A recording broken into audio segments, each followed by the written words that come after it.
What's going on, guys? Welcome to the Against All Odds podcast. I'm here with Mr. Darren Smith. How's my accent? It's okay. Not bad. You get mad that I say your name wrong. Yeah, I do. But yeah, not so serious, but yeah. Because you say Darren. Yeah, you guys call me Darren. Darren. But my name is Darren. Darren. Yes. Darren. Darren Smith. I like the way you're rolling your R. I'm trying to. I think I could make a good South African. Maybe. You need more practice though. What languages do you speak besides? So English is my first language, and then Afrikaans is my second language. Okay. Do you know much about Afrikaans? I have heard it. Okay. I couldn't tell you a single word of Afrikaans, but I've heard it being spoken. I've had a lot of South African teammates in the past. Okay, cool. But I don't know any words. Can you teach me a word? Nothing can. Bad. This is a podcast for kids and for people of all ages, so don't teach me any bad words. Okay. I'll teach you something that you could say to your wife, maybe. Okay. That's something nice. Yeah. You can say, ik is baie lief vir jou. Ik is baie lief vir jou. Yeah. That means like, I love you very much. Say it again. Ik is baie lief vir jou. Ik is baie lief vir jou. Ik is baie lief vir jou. Vir jou. Vir. I can't do that. Vir. Vir jou. For jou. So in Afrikaans, you got to say the R, like yes, I'm not good at that. I can't do that. Yeah. So that's the R. Lesson number one. Lesson number one. Thank you. I appreciate that. Well, anyway, that was South Afrikaans language lesson with Darren. Thank you for watching. We'll see you guys in the next video. But let's roll the intro and then let's get into the rapid fire questions.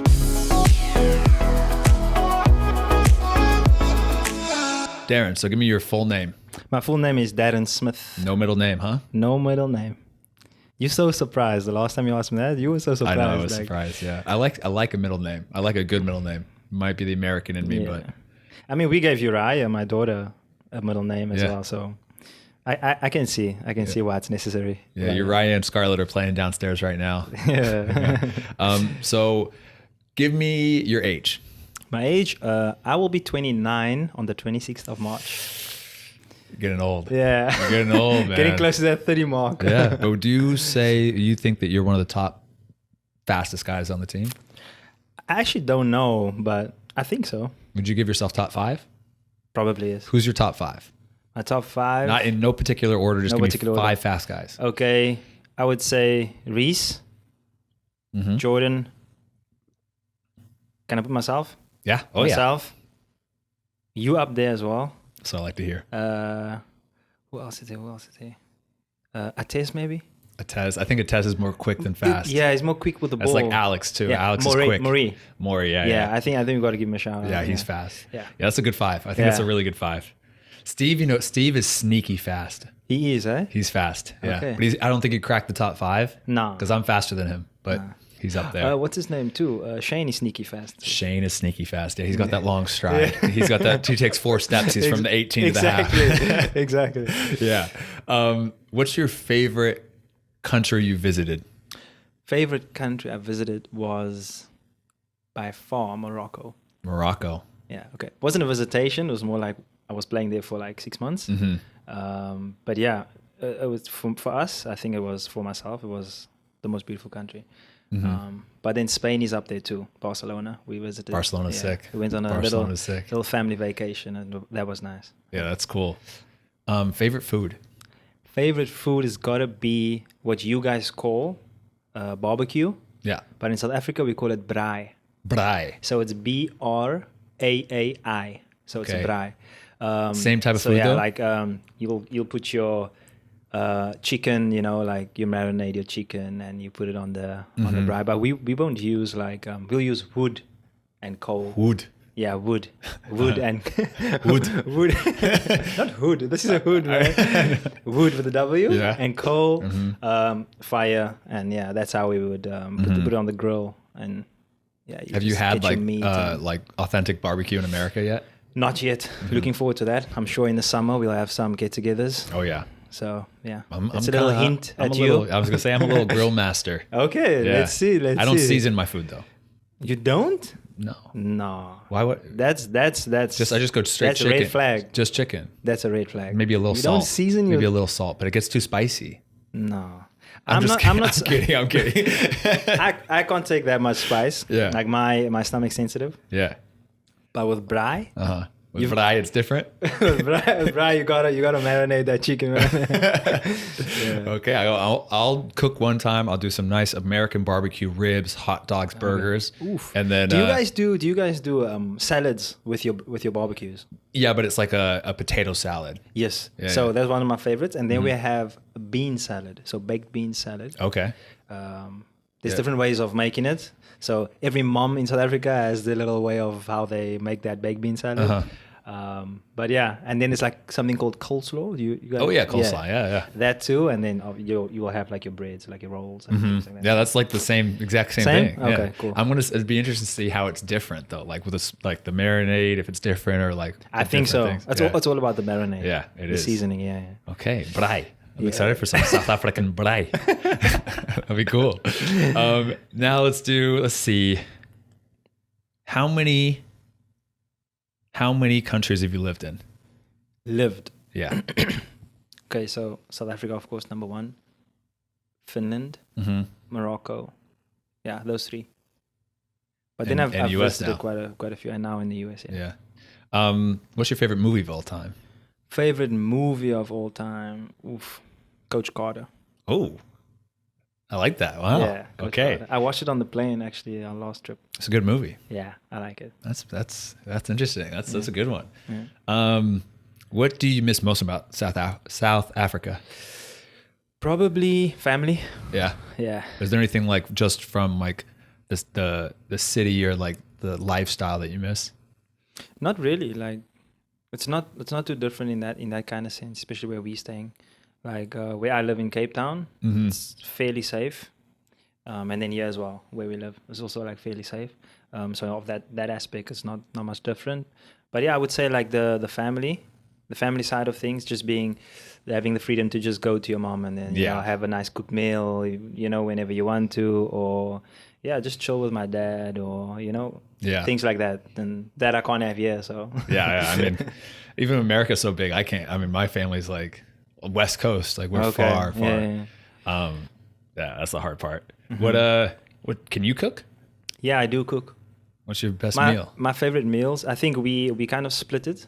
So whenever it's got to do with pasta, I'm your pasta king. Okay, pasta king. I'm your pasta king. Yeah. Okay. So whether it's your mac and cheese, whether it's your creamy chicken pasta, whether it's your spaghetti bolognese, I'm your guy. Yeah. Yeah, I'm your guy. And what's Courtney do? What's she? Courtney does everything else. Everything else. Yeah, she does like your curries, like Indian food. Like we love Indian food in South Africa. Yeah. So yeah, she does all of that. I can almost feel stews. like there's like a little. Mimi was saying this too. There's a little like hint of Indian accent with the South African accent. Really? It sounds like in some parts similar. The funny thing is that to us it's very different. Yeah. Like comedians. I mean, I can tell the difference between them for sure. Do you know Trevor Noah? Oh yeah, the comedian. Yeah. So have you heard him speaking about how the Indians accent is? I don't think. So they normally make like fun of the Indian accent because it's so fast. They speak so fast. So for us, it's very different compared to the Indians. Like, yeah, because in South Africa, I don't think a lot of American people know this, but just to clear the air, for example, myself and my skin color. I wouldn't be considered black in South Africa. Yeah, I've heard about this. I'm considered a colored. Yeah. So we have it like on a form. If you have to fill in a form, like an application or something, it would say white, colored, or black. Yeah. And then there's other, for example. I'd have to tick off colored. Okay. But in America, I'm considered black. Yeah. If I'm not correct, am I correct? Yeah. So in America, I'm considered black, but in where I'm from, in my country, I'm not considered black. So you have to be 100% black to be black? Yes. What if you're like, let's say your great grandfather was white. Oh, they German. Yeah, they are. Yeah. So you were considered colored. Yes. And that's kind of like there's some taboo around that word in America. Like you're not really supposed to say someone's colored. Like yeah. Okay. You can say person of color. For us, we we accepted that's how. I think because it's like back in the history, colored was like kind of used derogatively, you know. Okay. But I didn't know that. We say now the political correct thing, at least I think, is person of color, which is funny. It's like it's all the same, you know. Yeah. But yeah, it's funny that you're not considered black like that. But I always think that's weird too, because it's like if you're 50% black, 50% white, no one would ever say that, oh, you're white, but everyone would say you're black, even though it's 50-50. Yeah. Which is kind of funny. I know. Isn't that funny? It's weird. Yeah. Yeah. Yeah, that's interesting. For example, my wife, her dad is a white man, like fully white. And I think his parents or grandparents are German too. So he's white. Yeah. And then her mom is colored. Do you understand? And then she's the mix of those two. And so she's still considered colored? But she's still considered black in America. Even now, you know, just because of the skin color. Yeah. But in South Africa, she's a colored. So that's interesting. Yeah, it is. Is there a reason for that? Like, I don't know, man. I really don't know what the reason is. But I thought that would be interesting to mention. Yeah. For people out there to it's super interesting to understand. Yeah. So I probably won't be calling you a colored person though. You can. For me? Yeah, for you. For me, but if someone hears I me, would want you to call me a colored because I'm a colored. Where I'm from, I'm a colored. I just don't. It doesn't feel right. Yeah, it doesn't feel right. Yeah. Okay. Yeah. It doesn't feel right, man. So what would you call me then? Person of color. You're my guy. Okay. I'll accept. You're my guy. No, I would say. I would just say, yeah, you're black. Okay, cool. Because that's how mixed, things are. I'd say mixed. Yeah, mixed. Yeah. Okay. Mixed race. I've heard that before. Yeah. Okay. That was the rapid fire questions. Okay. Ready to go into your story now? Yeah, sure. You feeling loose? I'm feeling loose. Good. Like the podcast setup? Very nice. Like I said, it looks a bit intimidating. Yeah, you got the light shined at you. But other than that, yeah. Nice. Yeah. I like the setup. Thanks. Yeah, so you born in South Africa, born in Cape Town. Yes.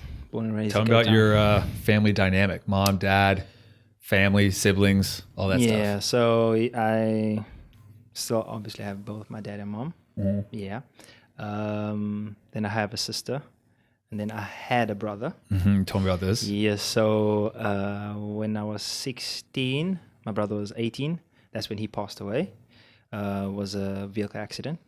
So yeah, that time in my life was like, if you were to ask me what was the toughest time in your life or moment in your life, was probably that. Yeah. Because myself and my brother, we were like kind of like inseparable. Was he older or younger than you? He was older. He was 18 and I was 16 at the time. Okay. So, yeah. So yeah, that was probably like the toughest period of my life. Yeah. When I was like younger, and even now compared to now, I would say that is my toughest moment in my life. But yeah, so we were three kids, and then with my mom and my dad. Yeah, later on in life, my sister got a kid. He's now in his last year of high school. So he's growing fast. Yeah. Are they still all in South Africa? All in Cape Town? They're all still in Cape Town, South Africa. Yeah. And so growing up, did you play any other sports besides soccer? Rugby? This is a little funny. That too. Yeah. It's a little funny. But let me start off with the other sport that I was into. So I was heavily into athletics. Right? Track and field, right? I started off with athletics, track and field. My dad was a runner and a soccer player, but more passionate about running. So he did like longer distance running. Yeah. So he wanted his boys to be like runners, you know. Anyway, so I think I was 8 years old.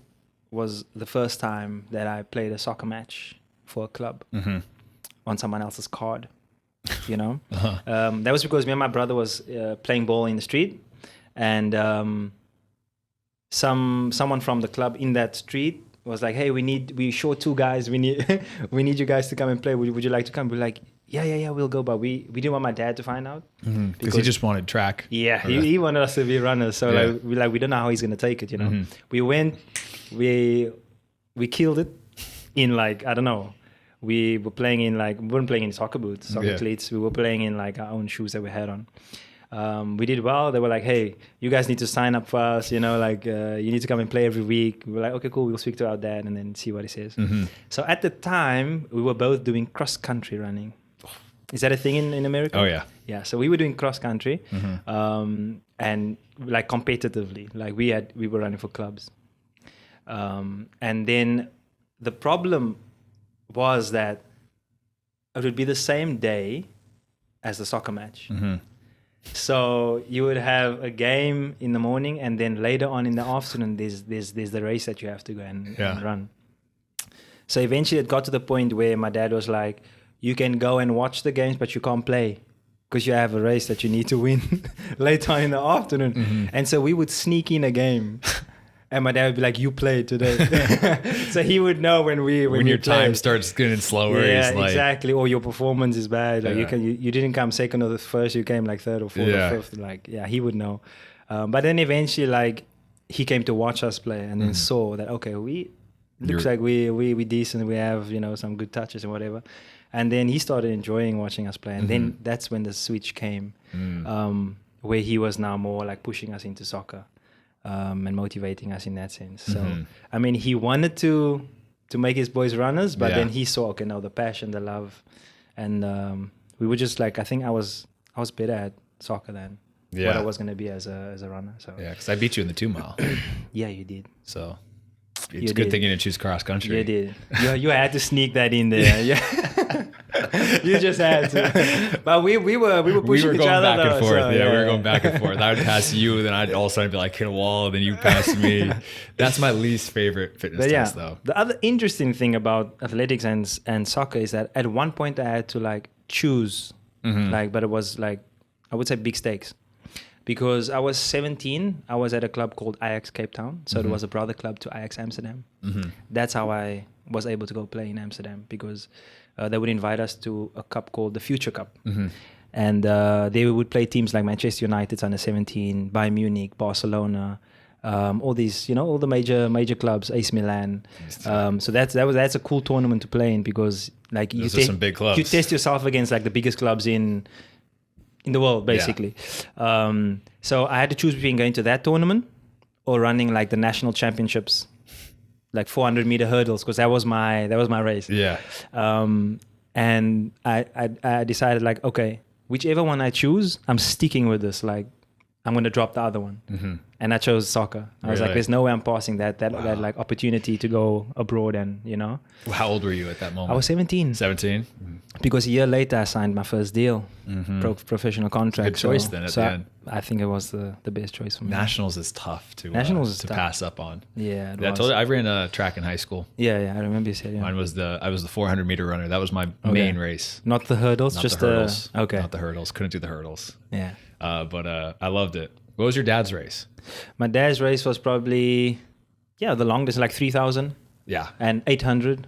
800. 1.5. I think the 800 is the hardest race. That's tough. That's like 2 sprints around the field, basically. It's literally just you don't stop. It's like keep sprinting. There's no strategy. You just sprint for 2 minutes straight. Like I see it like at the Olympics and things like that. They have a like someone who sets the pace even. Yeah. Like for you to like get fast times. It's crazy. Like I remember I was doing it in high school. We were doing the 400, and I was like, this coach was telling me like the strategy about the 400.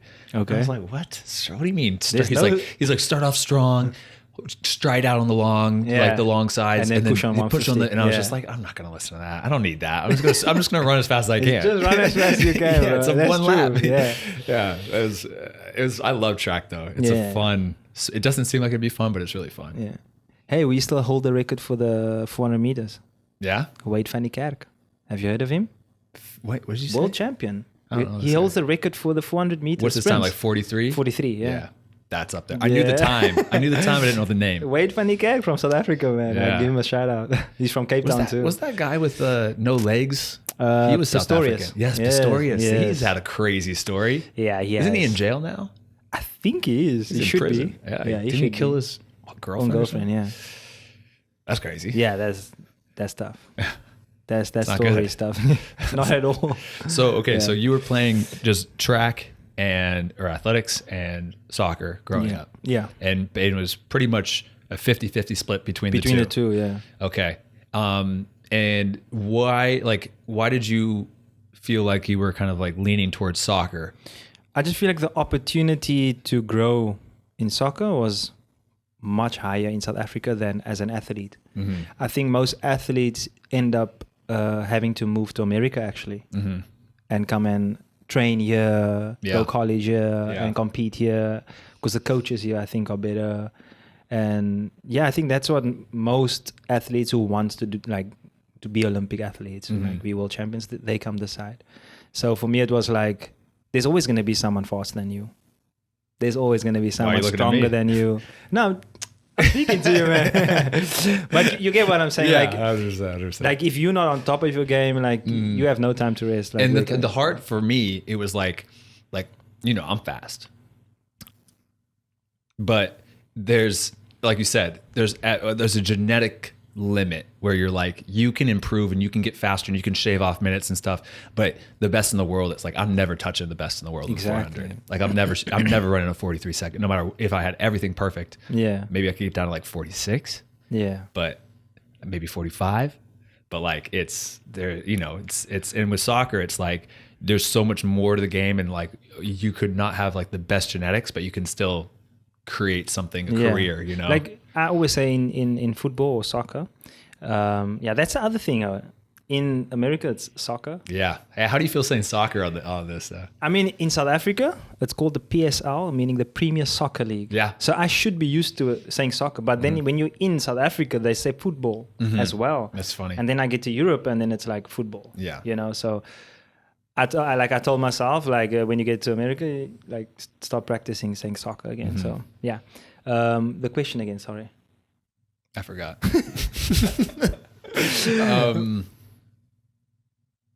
I don't remember. What was the question? I can't remember. Oh no, it was about, you were telling me because I said with soccer how you can really like improve other parts of the game and improve versus like your genetic limit in track. This is what I wanted to say. So what I wanted to say was that I feel like in soccer, you just need one coach or person to believe in you as a player and have a little bit of patience with you. You could make it. Yeah. Whereas in running, you can have someone who believes in you, but if you just, like you said, that generic, like if you don't have that thing in athletics, then it's like your chances of making it big in athletics compared to soccer, I think is very low compared to soccer. Whereas in soccer, like because it's a team sport, people can carry you. Yeah. Can make you look good. Like I think any one of us can join the Barcelona team and look like a star. It's a big statement. It is a big statement, but I think it's true. Like one touch, two touch. Come on, like let's make it happen. Let's make get you it happen, in there, man. But like I promise you, like I think you have Messi dribbling, for example. Like you just got to make yourself free to tap the ball. You know what's funny is like I went from, I had 2 years where 1 year, I'm not gonna say the team name, but it was in the USL. 1 year, it was not a very good season. Okay. It was very tough. And for me individually, playing, passing, completion, everything, I struggled as well. Okay. And then the next year, we brought in a whole bunch more money. We tripled our budget for the wages for players. Okay. Brought in guys from the MLS, guys from these big clubs, and everything about my game went up. Passing, completion, even being out there and the options I had to play, I was like, this is so easy. That's what I mean. So it's like there's a little to it. I don't know if I don't know if I could step in Barcelona's training. You'll probably be lost. You'll be lost on a training session. Yeah. But I think in a game, I think you'll be fine. I feel like that in the MLS for sure. I think you'll be fine. I don't know, man. I don't know. Because like your level automatically just raises. Yeah. When you're with better players. I would love to see that. There's no way to make that happen, but like it'd be really interesting because just like an experiment, Yeah, like, yeah. Let's take a random guy from like League One or something, or whatever, and then you have like analysts try to figure out which one's from League One. Exactly. That'd be really cool. Exactly.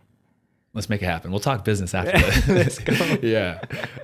Okay. And so, did you like growing up in your teenage years? Were you only thinking about becoming a pro footballer? Was there anything else you were thinking about doing? So I know I said at 17 I had to make that decision, but I feel like when I was 15, I was at Ajax at the time, Ajax Cape Town, and the head of youth who was from Amsterdam. So that's how they set up the club. Basically, we had coaches from Amsterdam. We had like the head of youth and that from Amsterdam.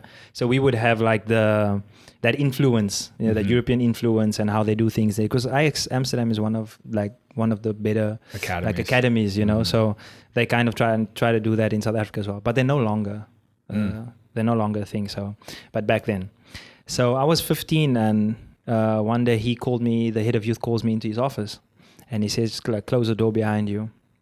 He was just like, I wanted to show you something. He shows me on the back of his door, there's like a sheet of like starting 11 of the first team who's playing in the pro league in South Africa in the first league. And all the names are there. And I see my name like 5th on the list. And he said to me like, you need to watch these guys above you because you want to get to where they are, see what they do, how you can take what they have in their game so that you can get there. And then he asked me right then and there, like, what do you think you need that they have to get there? And then I said to him, look, I'm a striker. I'm fast as a striker.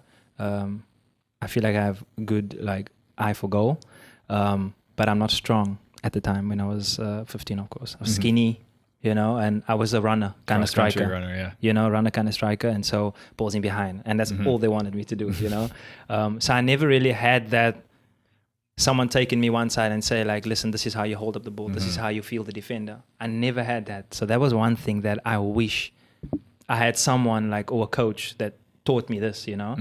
And then the only thing I said was like, I'm not that strong to like hold up the ball and wait for players to come and then play. And then he said, that's exactly what I wanted to speak to me about, like a part of my game I can improve on. And then he asked me like, what you going to do about it? So I said, look, I think maybe it's time for me to get into the gym.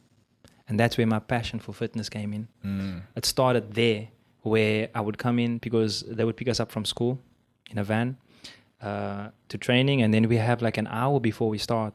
So instead of chilling around or whatever, I started hitting the gym by myself. I started researching like for a 15-year-old, what kind of exercise should I do, blah, blah, blah. I started doing that. Mind you, I had teammates who would come in the gym and like, you know, they'd like make fun of me or whatever. Yeah, but at the end of the day, when I look back and I think like, if they were smart, they would have joined me. Yeah. Because it really did improve my game. 3 years down the line, I signed my first deal. Not at that club, but at another club because they had noticed me in a soccer school tournament.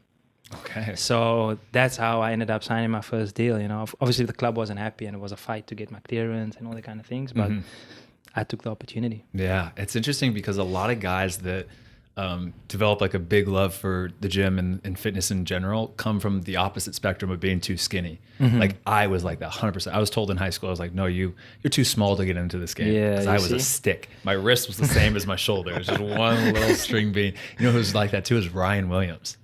Okay. You look at him now, man. These guy's a bowling ball. Yeah, he's just muscle. Man, he's calves, man. Oh my God. Yeah, they're the size of my quads. But same thing. He was so skinny and small that he was being turned down and told no from a lot of clubs because he was too skinny. Yeah. So then you kind of go into the gym and you learn to develop and everything. Yeah. It's the best thing for guys that are needed to build up muscle. And the best thing is like when you see the results. Yeah. That's like what motivates you even more. Yeah. And that's how I just never stopped like being in a gym. And then I ended up like even doing getting certified as a personal trainer because I picked up this passion for fitness, for being in the gym, you know. Yeah. When did you get certified? I got certified in 2019. Okay. So I was playing in South Africa at the time and I was just doing it on like part-time and then got certified then, yeah. Is that what you want to do after? Part of like I think this year I might continue with more things down that line. I started making some inquiries already, but I think I also do want to do my coaching licenses. I think I spoke to Steve, our captain, about this, as well as Connor Rutz, your business partner. My business partner, yeah. So I was telling them that like I think I have also a passion for working with the kids, man. Yeah. Like, and I was saying that I don't think I want to coach anyone over the age of 18. So 18 years and younger, I feel like it's less stress. It's more developing, you know, grassroots. Because I feel like that's where, for example, in South Africa, it's lacking. Yeah. The grassroots, like, you know, you're 18 years and younger all the way to your under 10s. That for me is how we're going to improve the future of soccer. Yeah. You know, so that's also what I'm thinking about, but I do want to get more, let's say, qualified in the fitness side of things like strength conditioning, things like that. Because it's something that I feel like can help me as a player as well, knowing and understanding my body and the biomechanics of it and all of that. So yeah, it's huge. I think that's important for us as players to actually know. Yeah. I mean, that's why I got a huge reason why I got my nutrition certification. Yeah. And I was going to do the CPT, the certified personal trainer, and like all that stuff too. I was looking at that, but it's like the more knowledge you have about that, it's like, you still learn from everybody else. Yeah. But you can apply it to your game so much. Exactly. Because it's like, even for me, like growing up when I was starting to work out in the gym as a kid, I literally went and did bench press every single day. Yeah. Because I had no idea. I didn't know about back exercises. I was just like, I'm just going to hit the bench. Exactly. And I did bench and squats. Those are my two things. That's all I did. Which was not terrible. Two major muscles. But like, I never did groin work. I never did stuff for like, smaller muscle groups. I just kind of went in there kind of blind. But then once I started learning more about it, then it started helping my game, reducing injuries, all that kind of stuff.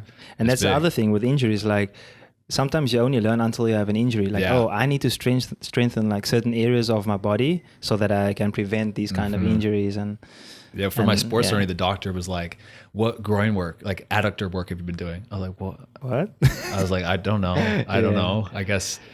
I was like, I don't really do an exercise for. I mean, we're just doing open ups and closes. That's for warm up. He's like, well, that's probably, he's like, that's probably a problem. Reason, I was like, oh, well, good to know. All of it makes sense in the end. So you said you signed to a different club 3 years later after that.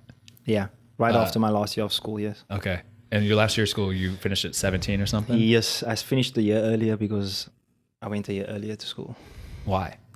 Well, I didn't go a year earlier. I was just a bit like more advanced for the class that I was in. And they said, okay, let's do a test and see if you can manage the workload of a higher class. And then they were like, I did the test, like flying colors. They was like, okay, you're ready for the next class. Same thing. That's how it happened. Same thing happened to me. But you skipped 5. No, it was the opposite. I got held back. Okay. They said he's a little immature. They said he's a little high energy. Okay. They said, let's, it's like all the schoolwork stuff, he's okay, but maybe we give him another year in kindergarten. So I did 2 years of kindergarten. Okay. But look at me now. Yeah, you're flying. Yeah, dropped out of college. Everybody's got their own path. Of course. Yeah. So you finished school early. Yeah. And then how did it go about you signing your first deal? Yeah, so that was kind of rough, like really. So I just passed what we call matric, your first year of high school. Matric. Do you guys call it that? Matric? No, we say freshman year. Freshman. It was your first year of high school, yeah. No, I mean like your last year of high school. Oh, senior year? You guys call it senior year? Yeah. Like then you're done with school. Then you move on to college or varsity or something. Mm-hmm. So yeah, that last year of school. Is your matric? Matric, yeah. Okay. Yeah. So that's what we call it back there. Anyway, so I passed matric, and then 3 months down the line, after getting my results, that's when I got the call. Mind you, at the day I got the call was my first time playing a friendly with the first team. So things happened like fast. Yeah. So you were just youth academy with this Ajax. Still. Yes, Ajax Cape Town. And then I got like a call to say, hey, the first team coach wants you to join in on a friendly match. I was like, okay, cool, no problem. Before I went in, I got a call from my agent, who was my assistant coach at the time. And he said to me, conflict of interest there. I mean, you can say so. But anyway, so he calls me and he says to me, hey, because we were getting ready at home. My dad was getting ready to take me to the friendly match. And then I get a call from my agent and he says, hey, listen, we've just received an offer for you. It's a PSL club, which is the Premier Soccer League in South Africa. We're not going to tell you the details over the phone. Like, you should come into the office, like I know you have a friendly today, but after the friendly, you guys should come in, you and your dad, blah, blah, blah. We'll go through it. Let's see how we're going to, go about it. Play the friendly, and then eventually made up at the offices. So we get there, they show us the deal, everything. Eyes goes big because, like, you just coming out of school and then here's the deal. Yeah. You're like, whoa. Anyway, I'm happy about it, of course. It's like something every soccer player wants. Yeah. Straight out of school, like you don't have work, you're not getting paid, and then boom, you get this like contract, like pro contract. And then like for me, I had like written in my room, I had like a little page, like my goals, and I would stick it on my wall. And one of it was like to sign my first pro deal at 18 years old. I signed it on my birthday. Really? So that for me was like a good moment because it was like, that's something that I really wanted to achieve, and then I was, thank God I was able to achieve that. But yeah, so it was a struggle to get it actually through because the club Ajax Cape Town, like it's a really good club for academy, as well as the first team was doing well as well. So for a young player that they were looking to get into the first team eventually to then just get a deal and then leave. Now we invested into this guy, so I could understand, the pullback from the club, because I remember then we actually gave them an opportunity when we had told them about the deal that we received, or the offer that we received, and then we had a meeting, my dad, my agent, the board of Ajax Cape Town, and basically we said, hey, listen, we got this offer from Amazulu Football Club. They were based in KwaZulu Natal.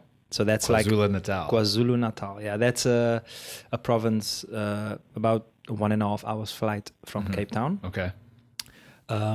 So not too far from home, but still fresh out of school and then leaving, it's quite difficult. But anyway, coming back to the meeting, they were adamant that they were not going to let me go. There's no chance they're going to let me go.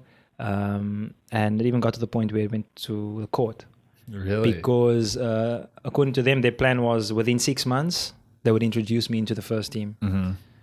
I just played a week ago, my first friendly with them. So I can't expect them to just sign me now just because there's an offer on the table.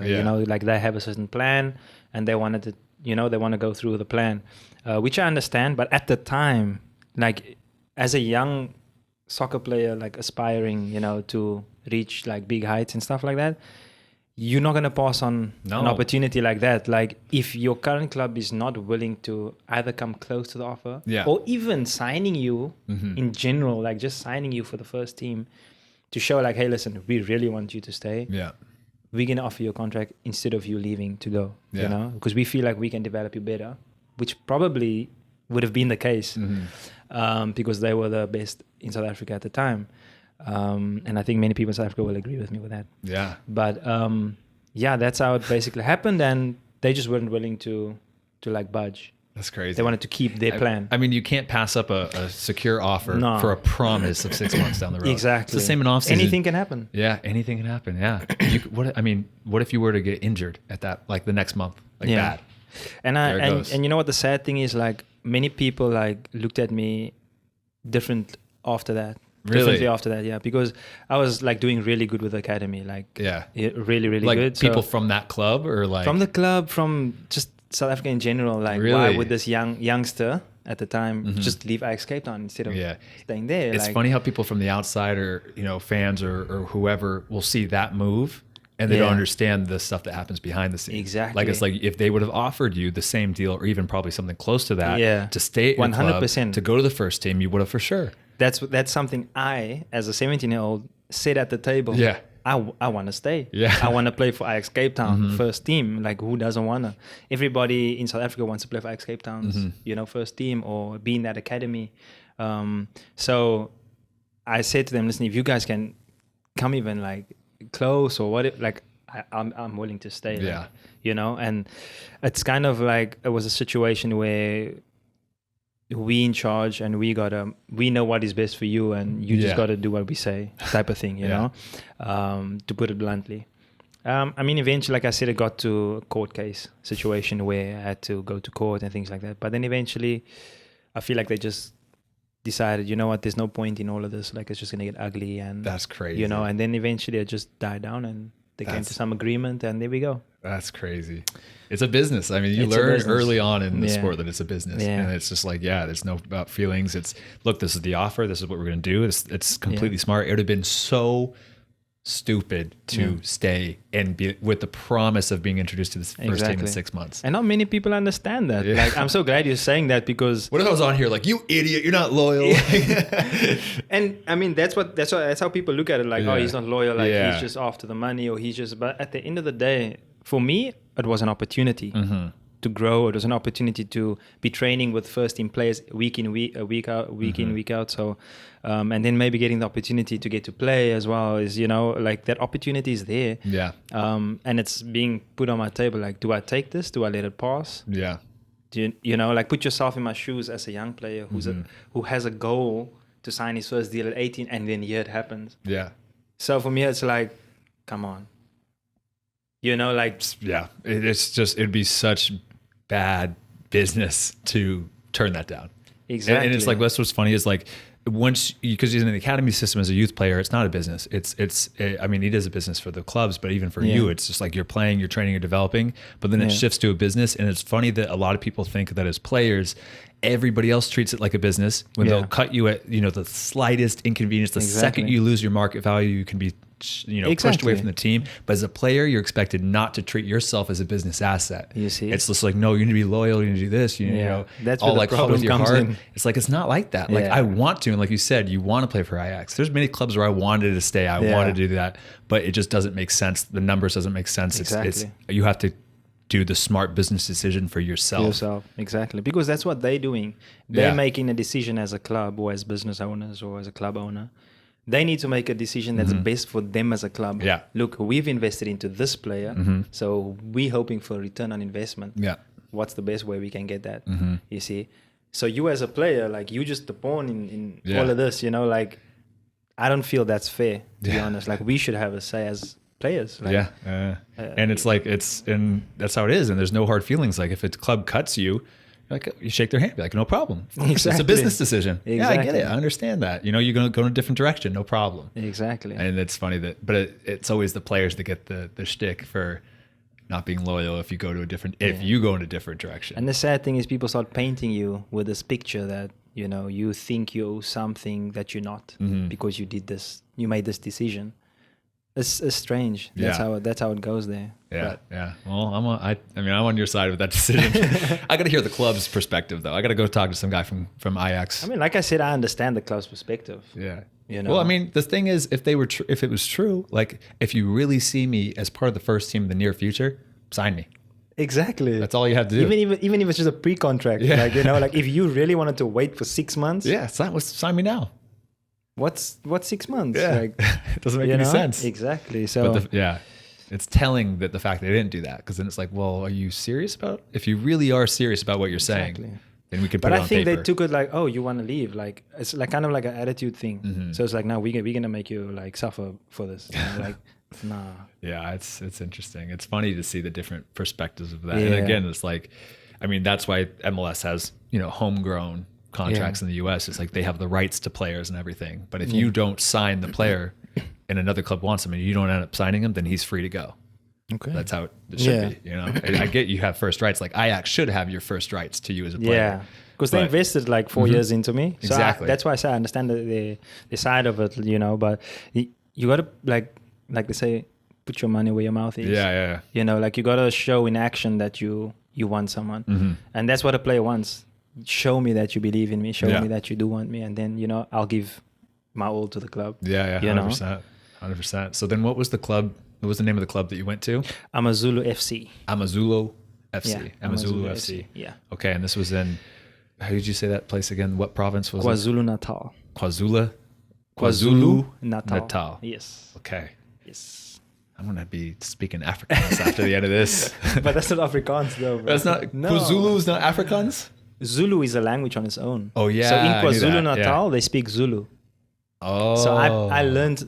Isn't there like 80 different national languages in South Africa or something? The last time I checked, there was 18 official languages. 18 official languages. 18 That's official insane. Languages. That's a lot. So you can go to completely different provinces and they can speak. And can you speak any Zulu?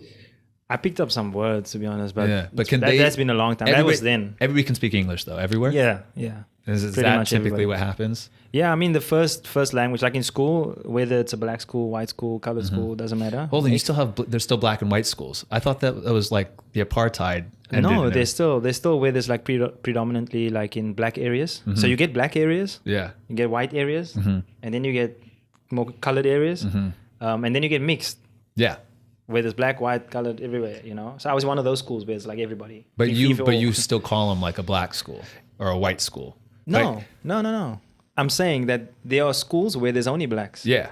Right? So, and then there are schools where, for example, where there's a language called isiXhosa. I'm not even going to try that one. Come on, you got to try it. Just say it again. isiXhosa. isiXhosa. I can't do it at the same time. isiXhosa. That sounds like you're saying Tulsa. Say it again. Say it one more time. isiXhosa. You got to click at the back. I can't do the click and the noise at the same time. Easy Kolsa. Okay, let's leave it for now. But anyway, there's that language. So then you'll have a school. Is it Kosa school? Oh, that sounds cool when you do it. So I wouldn't go to an Is it Kosa school because that's not my first language. But then you have the black community where that's their first language. Do you understand? Yeah. So that's why I'm saying that there are black schools where I probably wouldn't go there because all the subjects would be in Is it Kosa. Gotcha. Whereas you won't have many blacks coming to the colored because English is not their first language. But then there are a few that learns English and then they come to our school. Okay. And then you get your white schools where, because of what you just mentioned, we call it apartheid. Apartheid. Yeah. Yeah. Say it again. Apartheid. There we go. Where the white schools were more like your posh. Yeah. Rich schools and things like that. But now things are changing, of course. Where you would see like predominantly white people going to that school, English, But yeah, Easy. I can't do the easy Kolsa. Easy Kolsa. I mean that's okay. I'm getting better. I just think you're getting better. I'm gonna do day 60 of trying to say easy Kolsa. Okay. For those who don't know, I'm trying to do 60 days of learning how to Dougie. Let's go. And Today was day one. Today's day one. How'd I look? Not looking good, man. To be honest, not looking good. You're the laughing stock right now. It was bad, yeah, but it's But it's day one. Day one. We'll see you on day 60. Hey, yeah. Let's see day 60. We'll see you on day 60. Okay, so you got a lot of shtick for going over to this other club, Amazulu. Yeah. But then you ended up going. That was your first deal. Yeah. I ended up going. It was my how first was deal. that transition to get over there? You're 17, 18 years old, going over there for the first time. You said sign on to your 18th birthday. Yeah. Moving away from home and family. How was that? That was, to be honest, that was tough because, like I said, just 2 years prior, I lost my brother. So normally you try to cling to family when things like this happens. And here I had to quickly grow up and move out on my own, cook for myself. Look after myself. It had been hard to leave your family after that too. Exactly, because like my family, we were very close-knitted family, like very, very, very close-knitted. So that's why I said that was like the toughest moment in my life. But yeah, having to move then, out of the city. I mean, it's close enough, but it's still far. Like, you can go for months without seeing your family in person. Good thing that there's video calling and things like that, but it's still not the same, as chilling with your mom or your dad or your siblings. And then also just having your family at the stadium watching you play. It's not something that just happens all the time. But yeah, the transition I would say it was tough.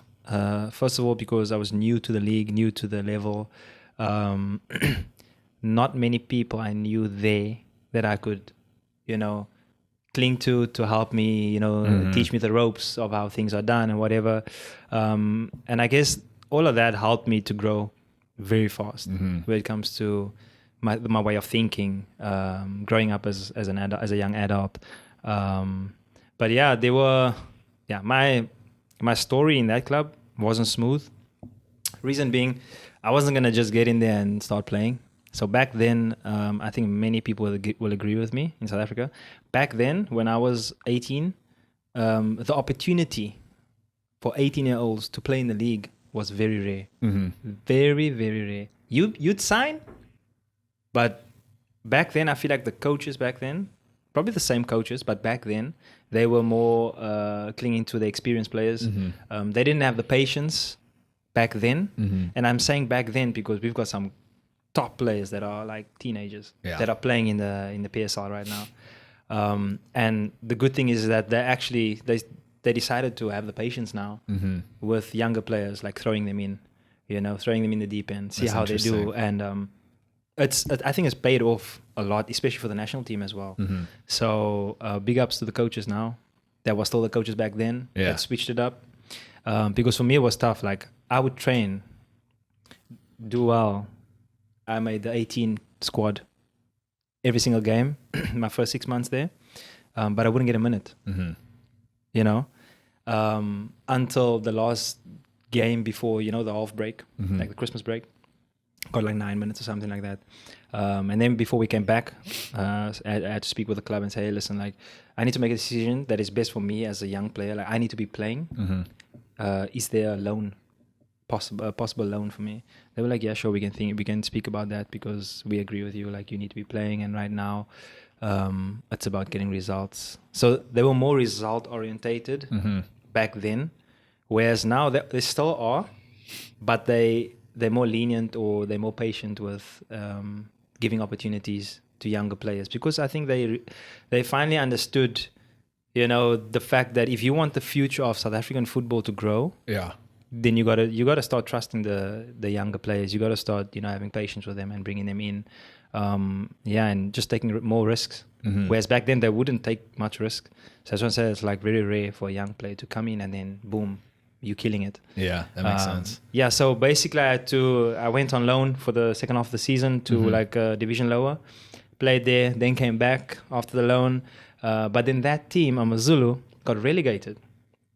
So they were now in that same division. So there was what you called like, you have to start 5 under 23s. That was a rule I thought that would help me. And that's what I was told was going to be good for me as an under 23. So when I got there, I was excited about this role that, I'd have more opportunity now because in the second league, because of this rule, but then I started seeing players being started and taken off after 2 to 3 minutes. It didn't happen to me, but I've seen it happen so many times. Like they just did it to appease the rule. Exactly. And then remove younger players. And I feel like that hurted players. That's what I mean by having that trust in the younger guys. Yeah. And, what you're doing to that young player by leaving him on for like the first 5 minutes and then removing him, like he's not learning anything. What's it doing to his confidence, his belief in himself? Like, or even what are you telling him about your belief in him as a player? Yeah. So there were these kind of things back then that made it really tough for you as a young player, is what I was trying to say to you. But eventually then after 6 months of getting a couple of minutes here and there, even in the second highest league, with having the rule, I was like, I don't think this is working out for me being at this club, and then eventually I spoke with the club. I said, hey, listen, once again, I want to make a decision that is better for me. I thought I was going to get more game time here. Maybe it's best that I get, I terminate my deal and then go and look for a club where I might get more minutes and where I can grow, So then I just eventually ended up terminating my deal with AmaZulu FC. So you can see how people would look at that and saying, yeah, you see, he decided to leave. So people don't know, like you say, they don't know what happens in the background. They don't understand the dynamics of how, how things happen behind closed doors. They don't understand what happens in, like within the team that you're in. So yeah, it was tough for me as a young player and being away from home, having to deal with all of that. Like you don't have that physical family support there, going through a period of 6 months, not playing at all, like mentally, you just, there's a lot of things, I don't want to call it excuses, but there were a lot of factors that was influencing, what was happening there. But yeah, like I said, eventually I had to terminate my deal, then move on to another second tier team, and then played quite often there, but it was like 6 months here, 6 months there. And that's how I feel like I lost a lot of time because I just couldn't settle in with the team. Yeah. So if you look at my history of the teams that I was in, like 1 year was max. Yeah. 1 year max in a team. And then it's like, okay, things are not working. I have to move. And that's what's hard too is, and again, like you kind of mentioned at the very beginning of the podcast, is you really need, especially when you're young, but to find a coach that has full belief in you as a player. And that's not as easy as it seems. You see, the top leagues all the time, you see these young guys starting. It's like, yeah, that's the exception. That's the 18-year-old that did find the perfect coach who really believes in him, sees something in him and trusts him out on the field. But for every one of those, there's 1,000 players that are bouncing around waiting and trying to search for that coach that finds that believes in them. And so it's harder than it seems, especially as an 18-year-old, like you said. It's like, well, we don't want to put an 18-year-old with not that much experience when there's so much on the line for our club to get relegated, for the fans. We need to go with the experience. Yeah. And it's really hard to find that first foot in the door, first full season of starting, every game of the season, bad games, ups, down, everything. They still put you out there. Yeah. It's hard. And that explains why so many young players go bounce, bounce, bounce until they finally find something. And when you find that coach that really believes in you, stick for as long as you can. Exactly. And for me, the strange thing is like eventually I ended up at Super Sport United. That's I would say quite big club in South Africa as well. And also a club that has a lot of connections abroad in Europe.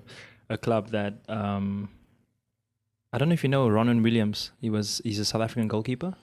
Where does he play now? At Mamelodi Sundowns. Probably the biggest club in South Africa right now. So he was one of their prospects like since young boy. So they're also known for their academy, But eventually I ended up signing there because there was a coach there who believed in me. How old were you when this happened? I don't want to lie. I think Don't lie. I will fact check. I will fact check and put on the screen if you're wrong. I'm probably going to get it wrong, but by 1 or 2 years. But I think I was 22 at this time. I asked my agent to call him up because I just had a feeling like that he believes in me as a player. I asked him, hey, listen, he just signed at SuperSport United. Call him up, see what he thinks, He said, okay, cool. I know exactly the type of player you are. Come to our second team. Show them what you can do. I know what you can do, but the board, the club needs to see, who you are. Once you show them, you coming up. I ended up signing there, so that was in Johannesburg. So again, away from home, but okay, I'm. What's the official language of Johannesburg? English, Afrikaans. It's similar to Cape Town. There's Zulu, there's isiXhosa, there's Sotho, there's isiXhosa. isiXhosa. That was pretty good. That was pretty good. Okay. isiXhosa. That was okay. That was good. It's so hard, man. isiXhosa. Okay, skip it. Go. Keep going. Anyway, so I'm in Johannesburg. Signed with SuperSport United with the second team.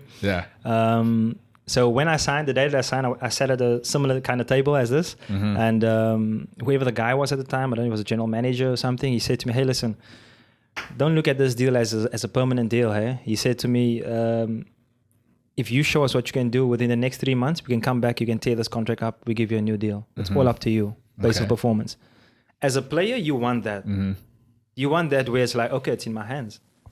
It depends on how I perform, and that was really like, okay, I got to do this for me, because eventually I signed. First 3 months started well.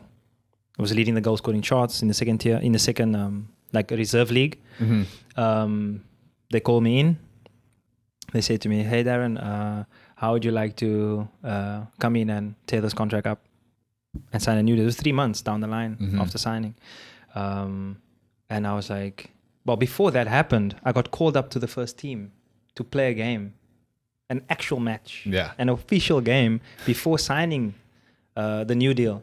So the contract that I was on was a first team contract, but it was like, but you're going to be playing in the reserve team.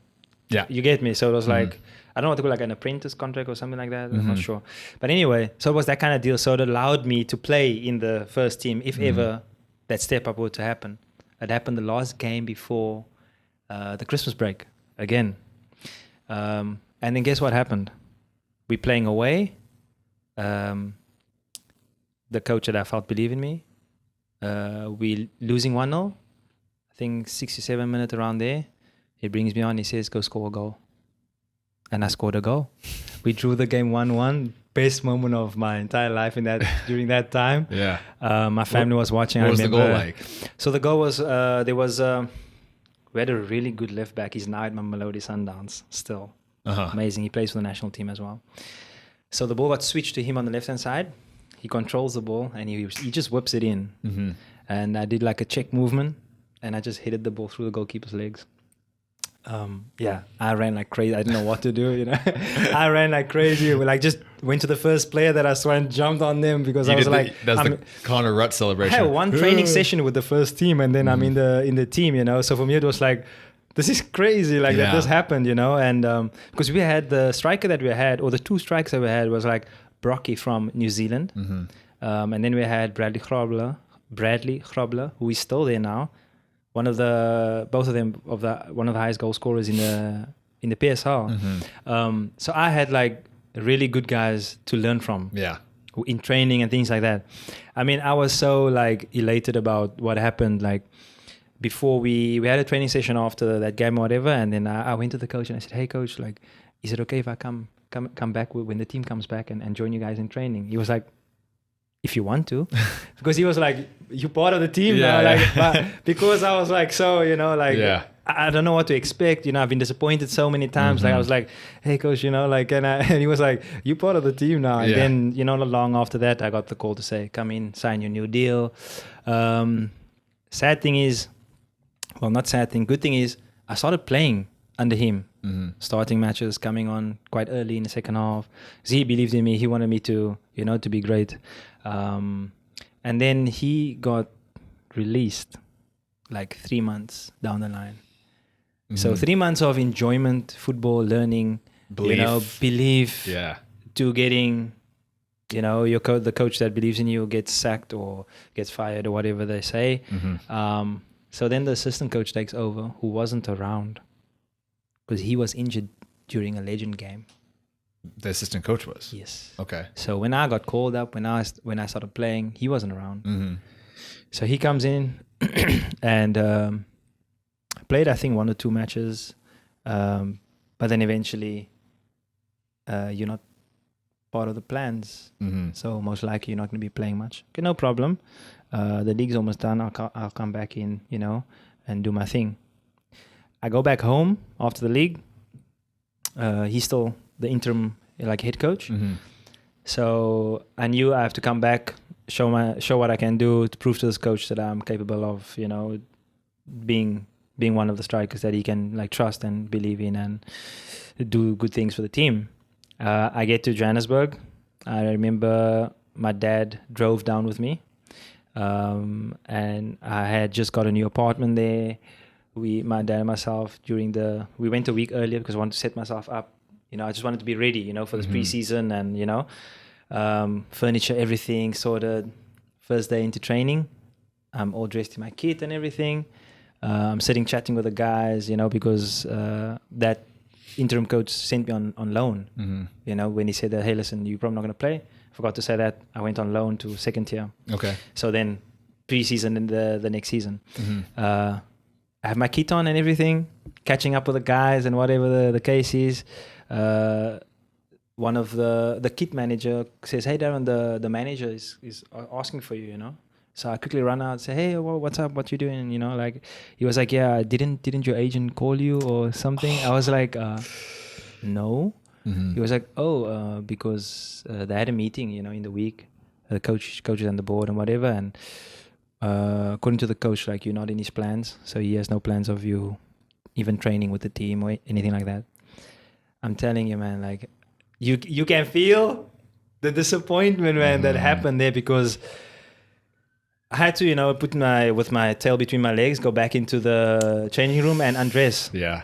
Literally. Yeah. I didn't even get an opportunity to show this coach in the preseason, "Hey, I don't care who you have there as strikers. I'm going to do my thing. I'm going to show you. I'm going to put in the work, And he just didn't give me that opportunity to do that, to change his mind or to nothing like that. It's crazy that how much of a game of opinions it is.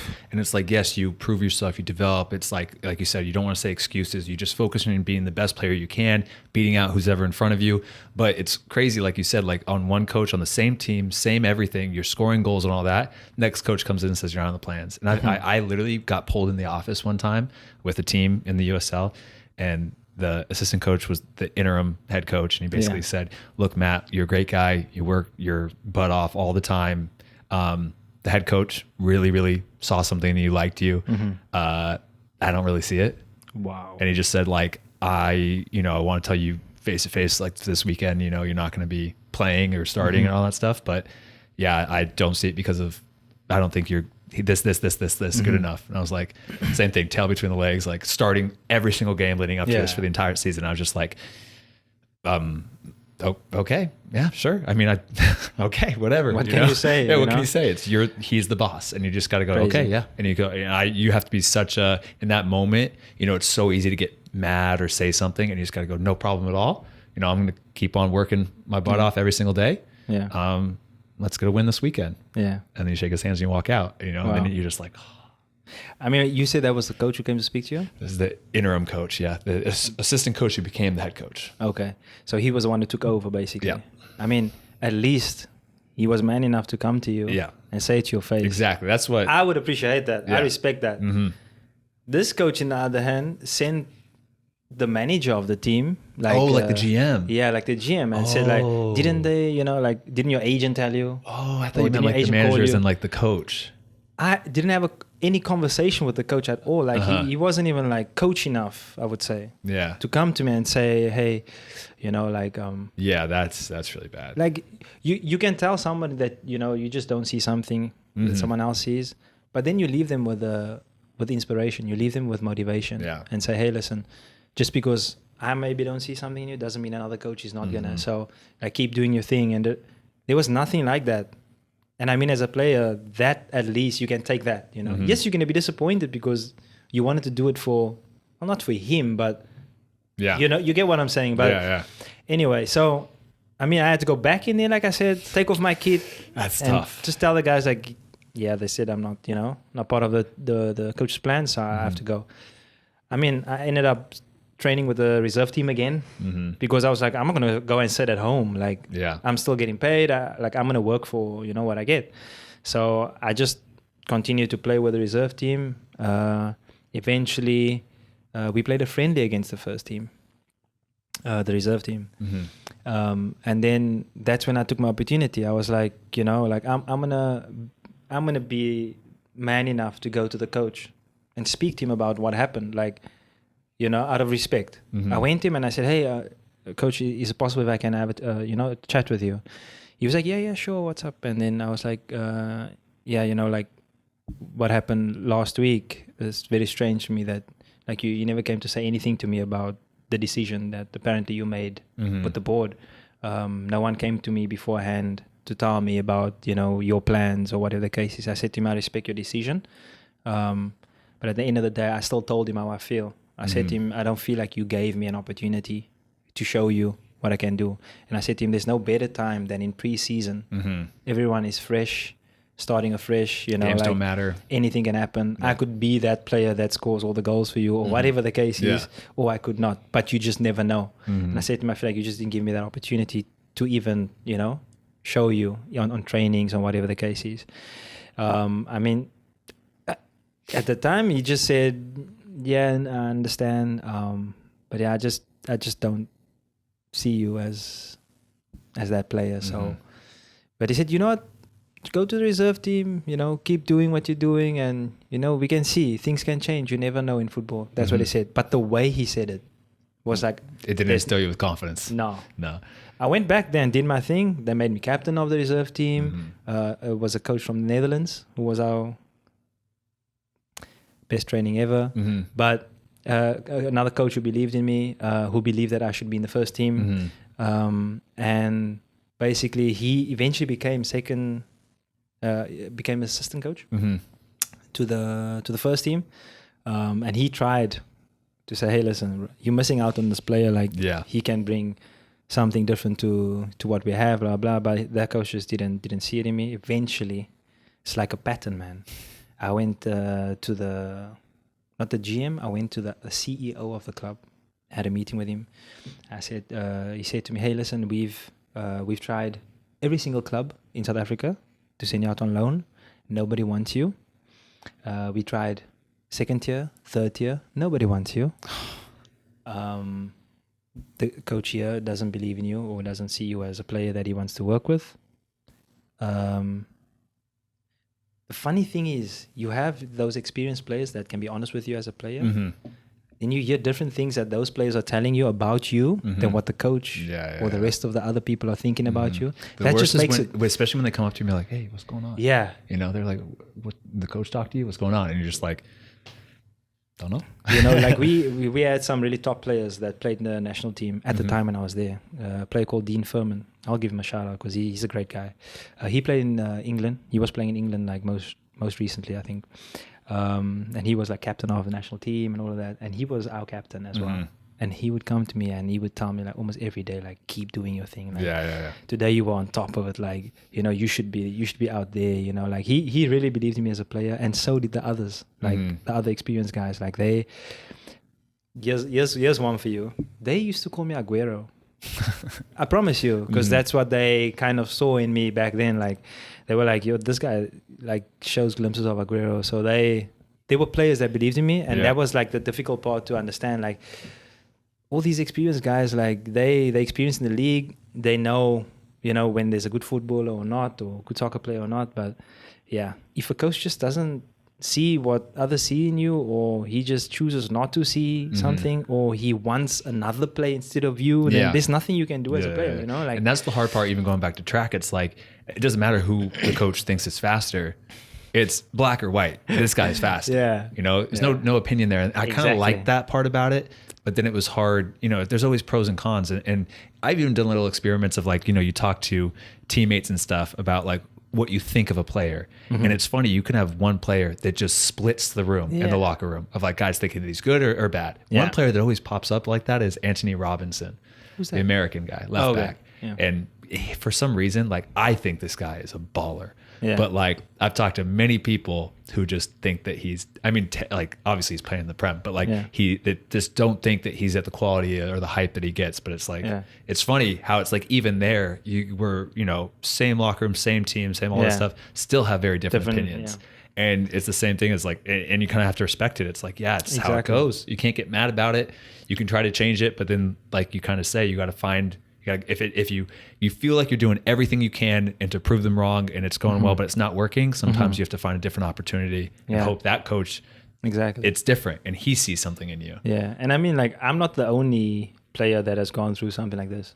Like, there's so many, if not all. Every single person I have on the podcast goes through something like crazy like this, But yeah, I have the meeting with this, like the CEO, as I said to you, and he tells me all these things, like, nobody wants you, like, we tried everything. Like, that's tough to hear. Were you like 23 at the time? Yeah. So because he knows that I had the passion for fitness, and in that same year I was doing my personal training certificate, he then says this to me. He says, I don't know, Darren, maybe you should think about venturing into something other than soccer. And I'm telling you, in that moment I was like, bro, that's not what you want to hear now. When you were told that, did you immediately get mad? What was the emotion you felt? Were you like, I'm going to prove you wrong? Was it like disappointment? Yeah. It wasn't. Was there any part of you that was like, maybe he's right? No ways. Yeah. No ways. Because, I mean, you as a person, you can be delusional, right? You get people who can be delusional. But I don't think I'm one of those people who thought I was, because there was proof. There was proof of what I've done before and what I'm capable of doing and how I can improve even more if I have that belief from coaches. You understand? So hearing something like that from the CEO of a club who actually believed in you at some point when you just signed, like, spoke to me quite often, believed in me, spoke good things about me, things like that. I mean, he's the one who gave me the call, say, hey, how would you like to be earning this much amount of money? I was like, whoa, this sounds like a guy who like believes in me, just about to give me a certain amount of money. The same guy is telling me, maybe you should venture into something other than football. I know you like fitness and strength, conditioning, being in the gym. Like, I got good contacts, I could help you. Like, at the time, I'll tell you, your question was, how did I take it in that moment? In that moment, I took it immediately. Oh, you'll see. Like, when something is for you and when it's not for you. You can feel it. Like, if something is for you in life, it's going to be for you. And if it's not, it's just not going to be for you. But you'll be able to tell as a player, I think, and as a person. And in that moment, I was like, no, man, this can't be it for me. And I can understand now when I look back that he was looking at it from a business perspective. Yeah. And he was like, look, I think you're good at those kind of things. Yeah. like when it comes to gym things and fitness and whatever the case is. I think you can be really good, and I've got the contacts to help you with it and whatever. So, I mean, at that time, I wasn't going to look at it in any other way except that this guy just doesn't believe in me, and he's actually like disrespecting me right now in that moment. That's how I took it, and I was like, I'm going to use that to fuel me, to fuel my motivation, to fuel, not that I needed that, but it just was an extra push. Yeah. Which I believe was good that all of this happened. Crazy enough. Yeah. Because it wouldn't have got me to where I am right now. And I feel like that's what a lot of players can say. All the things that you go through in life is just part of your growth, part of your process, part of your journey. And like you say, all our journeys are different. And even though we have similar stories and things that happens to us, but yeah, that's the point where I realized, third year, no one wants me. Second year, no one wants me. First year, no one wants me. Maybe South African football is not for me. Soccer is not for me. Maybe I need to spread my wings. And that's how it came about, where I started searching for opportunities to go abroad. Because once again, on that same page that I wrote about being signed my first contract at 18, I had at 22, I'm going to be honest, at 22. So I gave myself 4 years to get abroad, to go to Europe. So I said, because as a South African player, your goal is to play in Europe. Yeah. I don't know how it is in America. I don't know. Like the thought, MLS the or thought die, process. baby. No. It's to go to Europe, of course. Yeah. Okay. So keep talking. Similar in that sense. Yeah. So yeah, that was like another goal of mine. It happened 2 years later. Right. So instead of 22, 24. I moved when I was 24, and it was in that moment where I realized and made the decision. Okay, maybe all of this happened so that I could get to where I'm supposed to be and where I want to be, Funny enough, how it came about, if that was going to be your next question. Yeah, you're doing my job for me. I'm going to sit there and keep going. Is it okay though? Yeah, no. Okay, 100%, cool. 100%. So then eventually, at the time, I belonged to a modeling agency while I was in Johannesburg with SuperSport. Seen some pictures, man. So you're a good looking guy. I think you got a career there too. On, I've been approached by that as well. They're like, Matt, let's get you going. Man. Anyway, so I did like some commercials and things like that. So this particular anything commercial, big, like anything. There was this commercial that I did. It was a commercial for a charity game between two of the biggest clubs in South Africa. It was a soccer thing, strangely enough. Funny enough, I played against these guys and they were part of the commercial. It was so strange. I was a model in the commercial and like an actress model, whatever. And they were like the players, like being part of the commercial. I was like, hey, like I knew the guys and everything. It was so strange. Like, what are you doing here? Like, But anyway, so I ended up doing this commercial with for this campaign.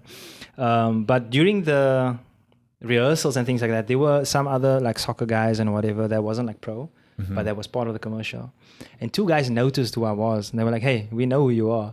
Like, you play for SuperSport United. Like, why haven't you been playing recently? Like we've seen you play. Like, I was like, yeah, it's just matter of the coach, doesn't believe in me. Like I'm looking for something else right now, like in soccer, but something else. They're like, hey, we know a guy that recruits players to go overseas. Like you want me to hook you up with him? I was like, please, man, I'll do it. Like, not do anything, but like it would be amazing for me if I can get in contact with him. That same night, I messaged him. And he asked around about me. He said, hey, listen, seeing that you're going back to Cape Town, because now I'm terminating my deal with SuperSport because, nobody wants me on loan, blah, blah, blah. Maybe it's best I move.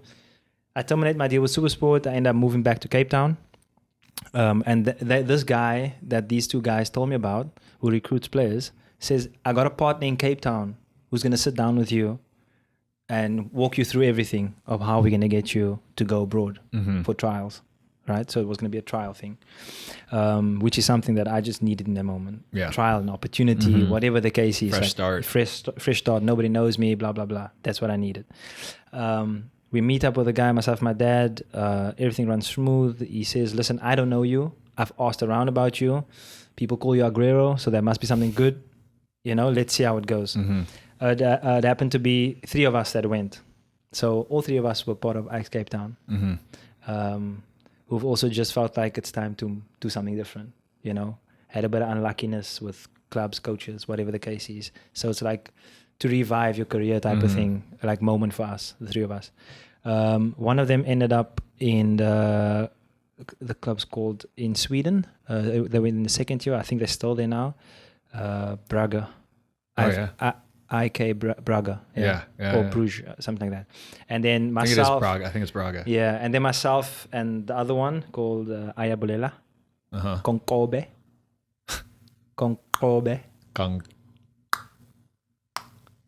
Obe. Yeah. That's my guy. Yeah. Obe. Yeah. That was pretty good. So, what about Isikola? No. Isikosa. Oh, that was pretty good. Told you, man. Okay, Day one. Saying Isikosa. Yeah. That's so good better already. Basically, what happened was, it's like they said to us, listen, we have clubs in Europe, Sweden, Finland, the Scandinavian. His connection was Scandinavia. Yeah. She said, look, we've got because I've seen that the visa process is a little bit easier for foreigners in Scandinavia than in mainland Europe. Yes. Yeah. Yes. So their connection was there, and their visa connections was also quite good to move players and to help players get abroad and things like that. Nothing illegal though. Me just put it there. Nothing illegal. But the process was nothing illegal. Let me just Why are you winking at me? I'm not winking at you. But anyway, so basically he said we have clubs in Finland, Sweden as well that is that's willing to have a look at players from Africa, whatever the case is, to give you an opportunity. Cool, up to you. If you don't make it, you come back home. Yeah. For me that wasn't an option. So what I told the guy was, listen, for me to come back home is not an option. If I have to start the 5th year in whichever country I'm going, I'm willing to do that. So I'm highly motivated in this moment. We get to Sweden first.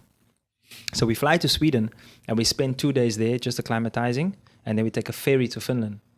But the ferry goes to Mariehamn. So Mariehamn is like, I don't know if they're a country on their own. I don't think they're a country on their own, but they're kind of on their own, but they're right next to Finland. It's the island. Yeah, it's the island. I had a friend play for that team. Okay. I think it was Robbie Crawford played for them. IFK Mariehamn. Yeah. I think he did, because it's like every single game that he was telling me he had to take the ferry over to the mainland. Yeah. It's if you're playing for that team, you got to be on the boat every away game. So we ended up going to start and train with them, because they had started their pre-season, because we left like 31st of December. And then of 2019, that's the COVID. That's COVID that started just in 2020. So more spiciness coming. But anyway, so we get to Mariehamn. And we start pre-season with them. So we're doing bleep tests. We're doing fitness. We're doing how many push-ups you can do in a minute, pull-ups you can do in a minute, all these kinds of things. Right? Mind you, I'm killing it because I'm so motivated. Yeah. I'm killing the bleep. I'm doing everything. There's no better training that you will do until after you get cut from a team. You'll have the best training sessions, best workouts. You come in the next preseason flying. You're on fire. You're on fire. So the idea wasn't to sign there because they were in the first league. Right? We had scheduled trials with the second tier in Finland, and one of the boys got scheduled a trial in the second tier in Sweden. So that was all already planned out. Yeah. So we coming here, we are acclimatizing with these guys, we're getting some fitness in, whatever the case is. However, Swedish coach was there, and he was actually interested in me staying, saying, hey, listen, can you stay for a game? I said, are you going to guarantee me a deal or not? Because there's a club that we've planned out already that's willing to have a look at me. For me, it doesn't matter that they're in the second tier. I need to get a deal. Yeah. And I'm going to do whatever it takes to get a deal. They were like, yeah, we can't promise you a deal. We need to see if you can score goals. That's exactly what they said to me. Because you're very athletic. You know exactly what we like in terms of that. But we need to see the business side of things. I said, okay, I understand. Let me go. If things don't work out there, I can come back. He said, okay, cool, no problem. Myself and Aya, we go to Ekenas because we had a trial scheduled with them. Small town called in Finnish they call it Tamisaari. Tamisaari. Yes, and then the Swedish name is Ekenas. Ekenas. So that town, it's like Swedish speaking Finns. Yeah, I've You've heard of that? Yeah. Yeah. So they speak Finnish too, but predominantly, I think their first language is Swedish. Which is so interesting. Strange. Like, this is, it's really weird to be living in a country that's like Finland, where it has one language, Finnish, but then to be speaking a different country's language. Because the other thing is like their second language, for example, my home language English, and then Afrikaans is my second home language. Yeah. Then you have in Finland, you have Finnish, your first home language, and then Swedish, your second home language.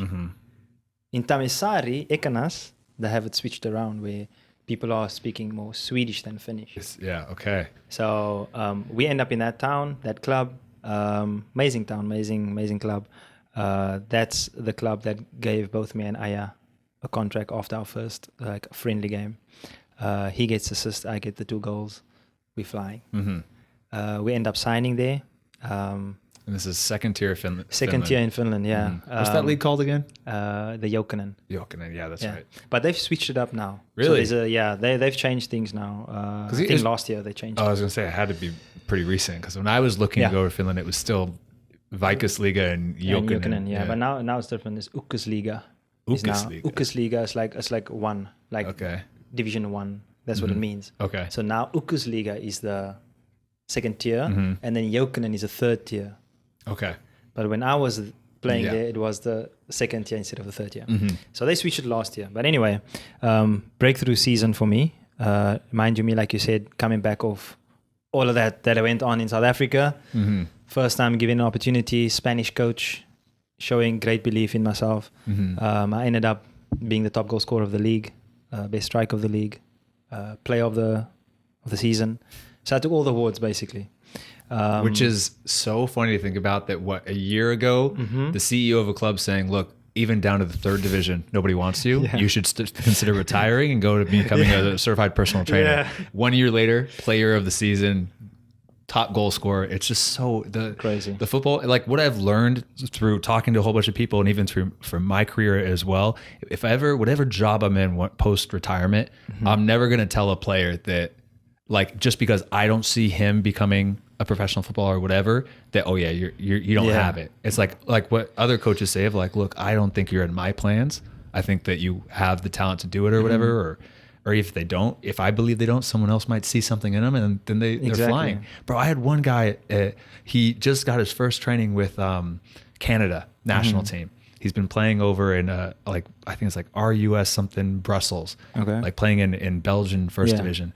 And he was with us at Tulsa. Is that second tier or first year? I think he's in the first tier. First year, okay. First year, yeah. And he scored against Ajax the other, like a couple weeks ago. Champions League? Yeah. And he, when he was with Tulsa, I mean, he was a young kid, 18 or something, but like we had this guy popping around the rondo, like he was in the middle of the rondo, and he'll say that he was messaging me about this as well. But his name is Promise David, and bro, it's just crazy. It's like that coach at Tulsa didn't really see anything in him. Might have been younger, whatever. Yeah. 5 years later, this guy's playing Champions League football, scoring against Ajax, Canadian national team. Yeah.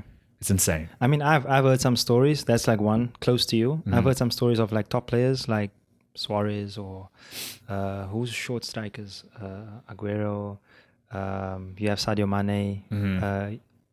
Of their stories, like when they were younger, how they were just like, no, you're too small. You won't make it. Going for trials at different clubs and just getting rejected like 15 times. I've heard some stories like that, like of top players that we know right now. I just can't mention the names, like I can't remember that. Yeah. So it's definitely something that's, like that happens. And it just shows that you need to have that belief in yourself and just be like, I just need to keep going. It's right around the corner. Keep going. And you can be told no 30 times, but as soon as one finally goes, yeah, I see something in you. Exactly. Then you're flying. Exactly. And that's a story of my life, basically, in terms of belief. That's actually one of my favorite words. Belief, self-belief. Mine's kookaburra. What is that even? It's a bird. Oh my God. No, sorry. You know what? I actually asked a few of the guys in the change room. I don't know if they squealed. Yeah. Okay. I've asked them, guys, did you guys ever think what goes through Matt's mind or head or brain or how it looks when we just, in the changing room having conversation, like, because you would just snap out something like humor out of nowhere. You just got like humor cells just floating around there. Like, how can I turn this thing into a joke? Like, I don't know, man. They were like, yeah, I can imagine. Like, I don't know. I wish I had an answer for Crazy. you, but I love the locker room, man. There's Yeah, me too. no place better. It's the best. too. It's the best. This when I'm done. I mean, you play a big role in the locker room. Though, so it's the so best. big ups I to love you it. for that. I love it, man. But yeah, so belief is 100%. That's my favorite word. Like, Yeah. because it's like it's been evident in my life.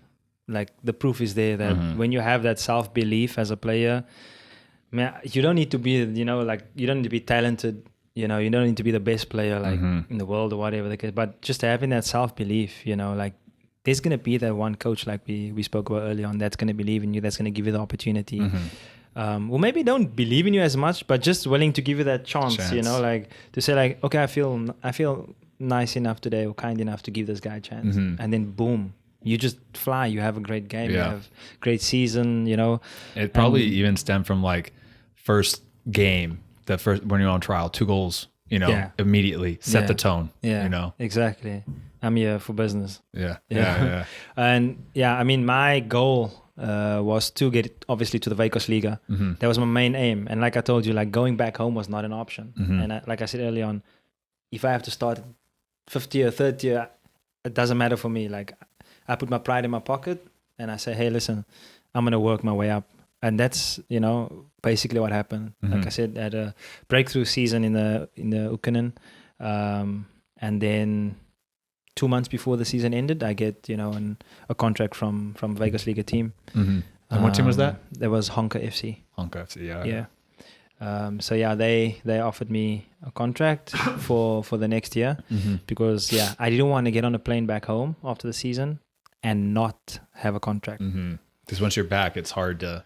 Yeah, but after having that season, maybe I should have chilled. You think? I think so. When I look back now, when I look back now, because you signed it right after the season ended? Before. Oh, before the season 2 months ended. before the season ended, I had already signed. Do you think you could have waited and held out for a little bit more money or whatever? Because then Helsinki came and said, hey, we're interested. And then I was like, I signed already with Honka. It's hard to turn a contract down in the league that you want. It's hard. Hindsight's always easy. But because imagine when you said, hold on, I'm going to give it a month. And they say, no, we need an answer. So I'm going to give it a couple weeks. And then all of a sudden nothing comes. And you're like going back to the Ukkonen. Exactly. But then that's how I basically. Something funny about my first year in Finland, I have to tell you. So I did mention about 2020 was the COVID year. Yeah. So I don't know how it was in, where were you in 2020? Tulsa. So you were in America.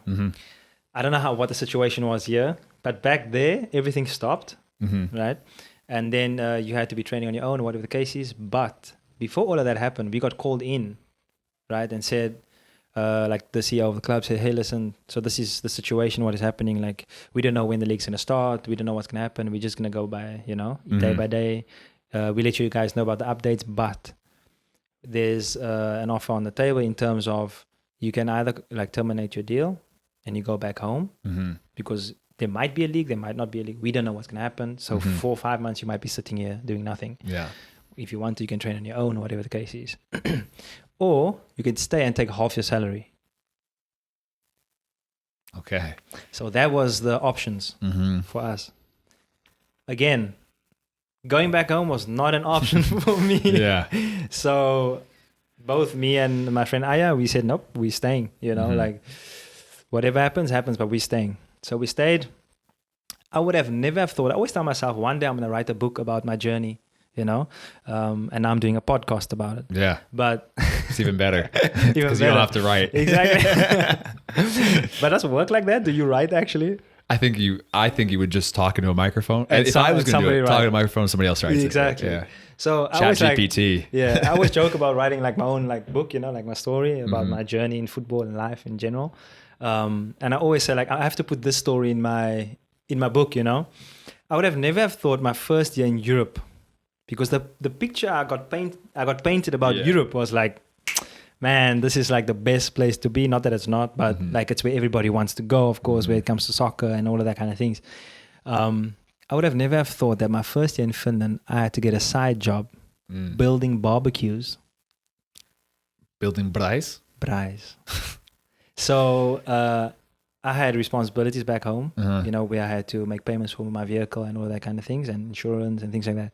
I was like, I can't afford to take half a salary, but if I have to take half a salary to stay, then I'm gonna. But then, I got to do something. I spoke with the club. They said, hey, listen, okay, we can help you out. We can try and get you, some side jobs, whatever the case is. They said, hey, there's like, it's almost like an event where you come, like the community comes, and if they want the barbecue, they come and see how it looks, and then they can sign up to get one, like buy one. But you're going to build the barbecues up, like, with screws and everything, and transport it there to the event place, the venue. And then you're going to get a certain amount of money to, for doing this. Yeah. I took that opportunity, man. And I was like, I never would have thought that I would do this my first year in Europe, that I would have to, to get by, or to help myself financially to actually get a second job, because that's not the picture that you get, that gets painted to you, you know. But because of COVID, we had to do whatever it takes, to survive. It's funny how some players just have that where, like you said from the beginning, going home was not an option. Like a lot of players that I've heard that it really works out is it's kind of like the mentality of burn the bridges. If you're the burn the bridges story where it's like some captain came over, I think it was to America, came over and he's to put all of his people in that right mindset, he went and burned all the bridges in the harbor. I said, we're not going home. Wow. Like we got to figure out, we got to make it work. A lot of people died, but I mean, the moral of the story was to have that mindset of like, I'm going to make this work out no matter what. Because if there's an escape route, it's really easy to be like you said, there's COVID. This, I'm going to go home. I mean, I've heard of people, no disrespect to them, like they probably had their reasons why they wanted to go home and terminate their deals there. Maybe they had different background, different story. Family emergencies. They could get something, like they could get something in another place or whatever. For me, that was my only option at that time. And I wasn't going to, put it aside. So... Yeah. So you were building braais. I was building braais in order to keep basically this dream alive of continuing to play. Yep. And best decision I ever made. There you go. Besides meeting Courtney and marrying her. Exactly. Yes. Where was Courtney? When did you meet Courtney? So that's also like a crazy story. So when I left Supersport. Yeah. What year was that? 2019. So I met Courtney in 2019 because I come home. It was October of 2019. I came back home. I was, So basically what happened was Courtney's like I told you before, she's a film editor and a photographer. So she was looking to get male content for a photography page, right? To promote photography. So it just happened weird. Like we had some interaction on Instagram. You saw it in their DMs, huh? Yeah. What was the opening line? So basically, listen to this. I liked a pic of hers. She ended up liking a pic of mine. So I like 2 pics of hers. And she ends up liking a pic of mine. Yeah. I was like, okay. Yeah. I got to do something here. Here we go. Like, and I slide into the DMs. And I was like, hey.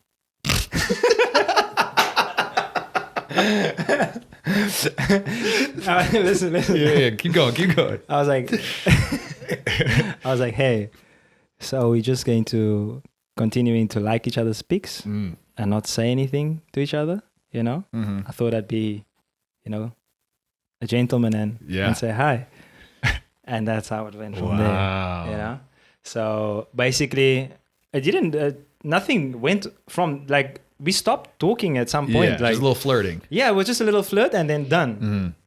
Couple of weeks down the line, I get a DM from her. So she DMs me out of not speaking for like weeks. And she was like, hey, listen, I see your page is a bit dry. I have like an offer for you. Like, I need some male content. Yeah. I think it'll be perfect. I'll do would you mind coming to do a shoot? Yeah. I'll give you the content as well for you to post. So she was all business. She was all business. Yeah. Not really. There was some pleasure in it because something spicy is coming up. So basically, I agree. I said, okay, yeah, that's true. Like, I don't have any content like to post, because this is this Instagram that I have now is a new one. Mm-hmm. Okay. Because my last one got hacked. So I had I think at the time I had 15,000 followers. Sure. Which is okay, but it's more than what I have now. So this is a new account because I got hacked. Well, after this podcast, you're probably gonna I lost 15,000. I lost my account. So I had to start a new account when I got to Finland 2020. Anyway, so like I said, October 2019, we eventually meet up to do the shoot. She had told me that day that her mom made a joke because she had showed her mom who she's shooting for safety. Like, this is the guy. If I don't come home by 4, call the cops. Yeah. So basically, the idea was for me to go and pick her up. We go to the venues that she chose, the spots. I had to come with a whole lot of wardrobe, whatever. We're gonna do different clothing and whatever, so that you have a lot of content. We hit it off straight. It was business, but joking. Yeah. Like there's something there. There's something there, man. So basically, she had told me, "Hey, you know what's funny? Actually, I told my mom. This is Courtney. I told my mom that this is who I'm gonna be shooting today," and her mom goes, "Don't go and fall in love now." That was her mom's words. Right? Shout out to mom. She saw it coming. Yeah. So she had told her. She said, like, don't go and fall in love now. But pretty much that was the day. Okay. So basically what happened was I had game back then, man. So we're doing the shoots and whatever, and I'm being gentleman, I'm being funny, I'm being all kinds of things. And then eventually I said to her, "Hey, the shoot is done. Like, do you have to be home a certain time?" That was my line. Do you have to be home a certain time? She was like, That's a good line. No. That's a good I'm line. like, because you're trying to be respectful, Yeah. because I don't want to push the limits. No pressure. If you want, we can get something to eat after the shoot. Chill. Cool, no problem. Yeah, like I'll probably be hungry after the shoot. We go. We chatting away, man, while we're eating. Like I can remember we ordered burritos, and when we were busy like building the burrito, because you gotta say, I want this, I want that, I want that. Yeah. Someone comes, a lady comes, which I say is an angel. She shows up and she's like, because I was busy ordering, she's like, "What about your fiance?" I was like, what the heck? Like, what is this? Like, She's like, "What about your fiance?" I was like, "Yeah, I'm ordering for her too." And I just like, went with it, Yeah. And she was like getting all shy there and whatever. But anyway, we chatting away while we're eating and whatever. And I go, "Are you sure you don't need to be home a certain time?" I was like, "Because we could go for a walk on the beach, like shoot or shoot, man. Get some ice cream, go for a walk." Yeah. She was like, "Yeah, that sounds nice." Wow, look at you. We go for a walk, man. And this is where I realized this is the one.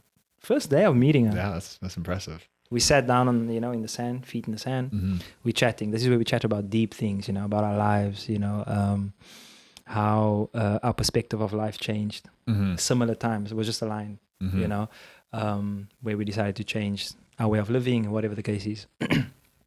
And then, eventually I went home. No, I asked again, "Are you sure? Are you sure that you don't need to be home at a certain time?" Like I said early on, man. What do you feel like doing? Let's go for a movie, like. Wow. You guys Let's were get together dinner. for like 12 hours. Yeah, let's get dinner. Go, watch a movie, whatever the case is. Cool, no problem. Got dinner. It was a place called Simply Asia. I don't know if you know it, but okay. Simply Asia, very nice. It's your noodle vibe. Oh yeah. With like cashew nuts and chicken and broccoli and nice. It's in a little box. We get Simply Asia, and we end up watching the movie and everything. And then eventually, of course, like I can't ask the question again. It's late. Yeah. Drop at home. I get home. Next day, I go to my mom. I say, "Mom, I think she's the one." Wow. Day 2, huh? Really, I said there's something about her that's just special, man. And I said, I need to, like see where this goes. And from there. Wow. Did she come to Finland with you that first year? So, and also I got a different, do you think did you feel the same chemistry between us that you felt between you and Courtney? Wait, can you just say that again? Yeah. I don't know if I heard correctly. Do you feel like when we first met that we had a similar chemistry to you and Courtney? Which was ours more powerful? If I say yes to that, that would be so insane. Why? Because how can you compare our meetup to like my future, I think we have good wife? I think we have really good chemistry. Yeah, but that's different, bro. It's different. No, I think you and me. It's different. I think we have better chemistry than Mimi and I. No way. There's no way. No. Mimi and I are like this. Of course. Tight. Of course. I wouldn't think any different. Yeah. But yeah. So did she come to Finland with you? No.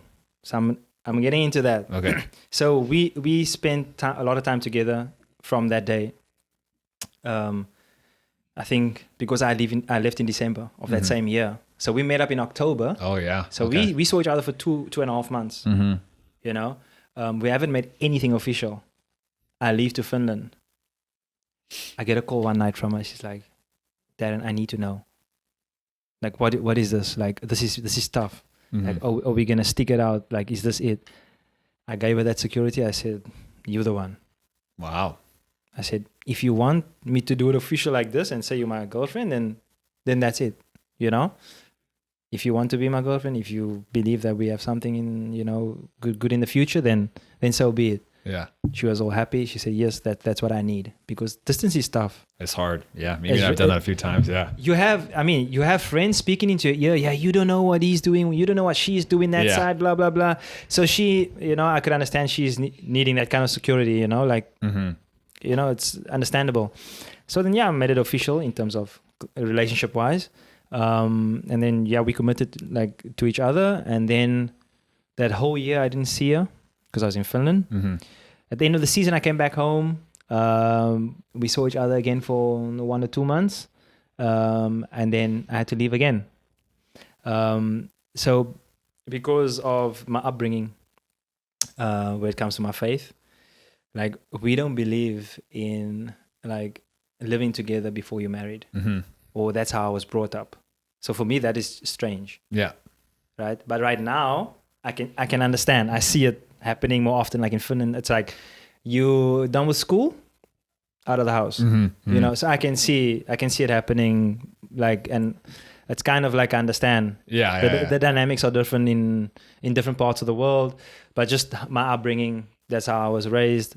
So I wasn't going to go against how I was raised, right? Eventually, you know, during that year of 2021, this is with Honka at Honka, first year in the Wijkersliga, we made the decision that we want to get married. I spoke to my parents about it. I said to them, hey, I feel like she's the one. I don't think there's any reason to like hold this off. You know, it's also going to make it easier for us to be together and things like that. It's going to help me in my football career, mentally, emotionally. You know, you got to talk to Alex Villanueva about this too, because he said that I've been telling him that the right girl helps your football career. 100%. He doesn't believe me. 100%. I said the right girl helps your football career. 100%. I agree with you. My biggest deal came when I got married to Courtney. There you go.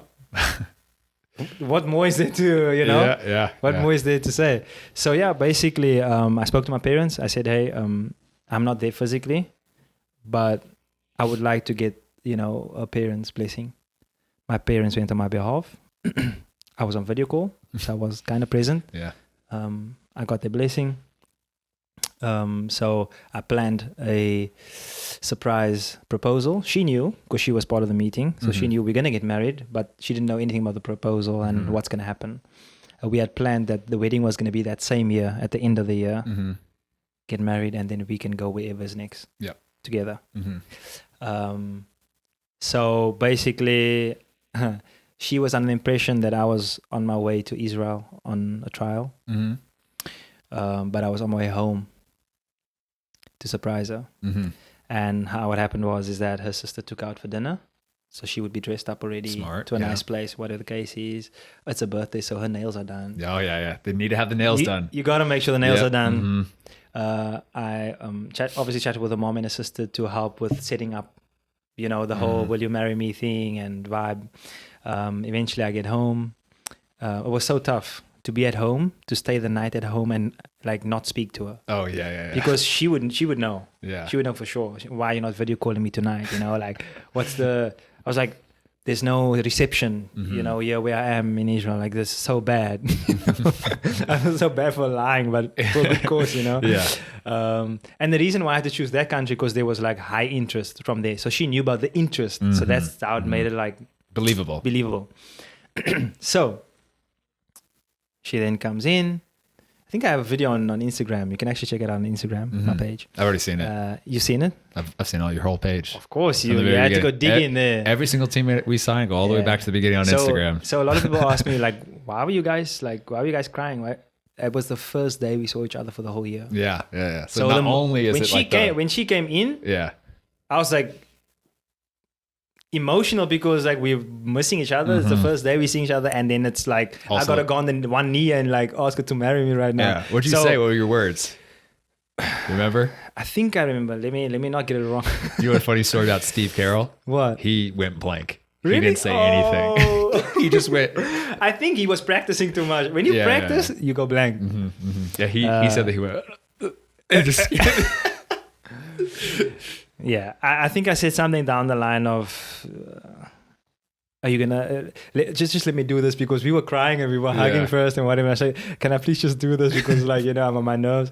And I was like, you know, I've been waiting for this, you know, this moment for a long time, and the distance didn't help at all. And I just said like, you'd make me the luckiest man and the happiest man in the world if you'll marry me. So Courtney Lees Alberts, will you marry me? Wow. And she said yes, with tears rolling down, best feeling ever. Yeah, and basically put the ring on her finger. Wow. So. And then you guys went off together to the next place. And so, how did the season at Honka go? Season at Honka was touch and go. Yeah. Really, it was a tough season for me, I would say mentally. Mentally, because of, you know, not having that person there, not having that family support there.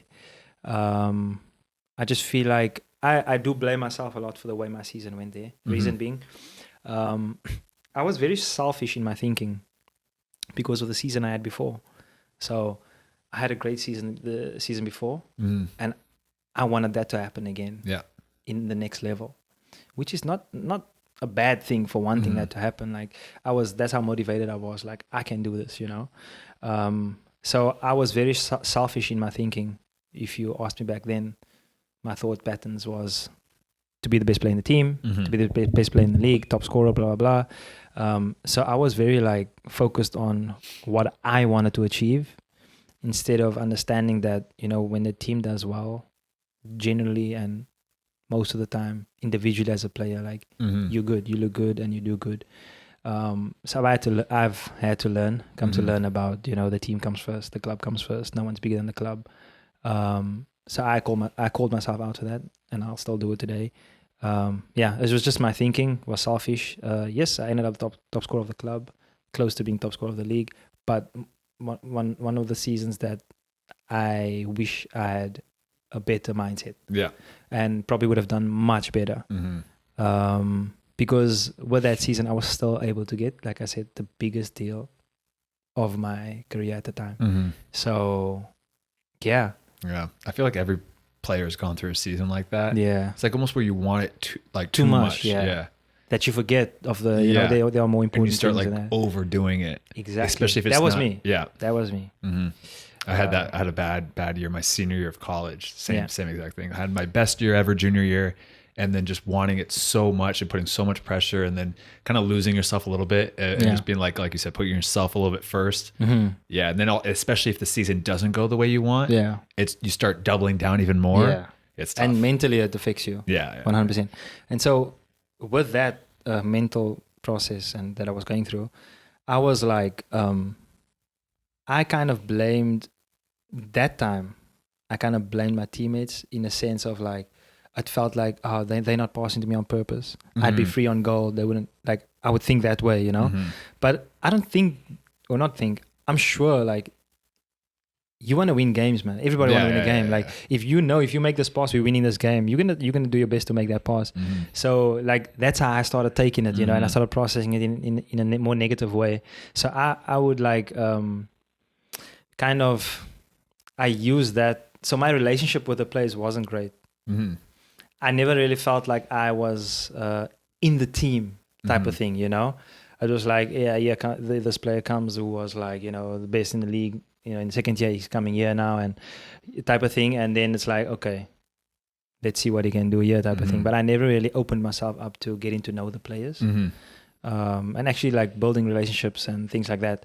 And so, yeah, I would say that played a big role in my relationship with the players on the field, on the field of play. So that's where I learned that relationship outside the field in the dressing room is very much important, maybe even more important than how it is on the field, because it just stems, you know. Why do you think we have such a good connection on the field? Exactly. We've been flying, except for today. Yeah, except for today. Today was rough. Today was a rough day. We lost a lot of games. But. But yeah, so basically that's how my season went, you know. Like on paper, it didn't look too bad. Yeah. Like I said. But for myself, if I'm honest with myself, when you think back on the season, like I could have done much better if I was a bit less selfish and more within the team. So yeah. And where'd you go at? Where's the biggest deal of your career? So basically, we got married. Yeah. And then, crazy enough, at my wedding, I invited the guy who helped me move to Finland the first time, because he was like, how can I say? Not my mentor, but he stuck with me, man. You know, like he didn't know me, but he believed in me, you know, after he saw what I could do, and that I eventually signed in Ekenas and whatever the case is. So like he never lost contact with me, you know, like he didn't expect a dime. He would say, it's for you. You did this for you. I'm here to help you. That's it. I don't want nothing. Those are hard to find in football. Exactly.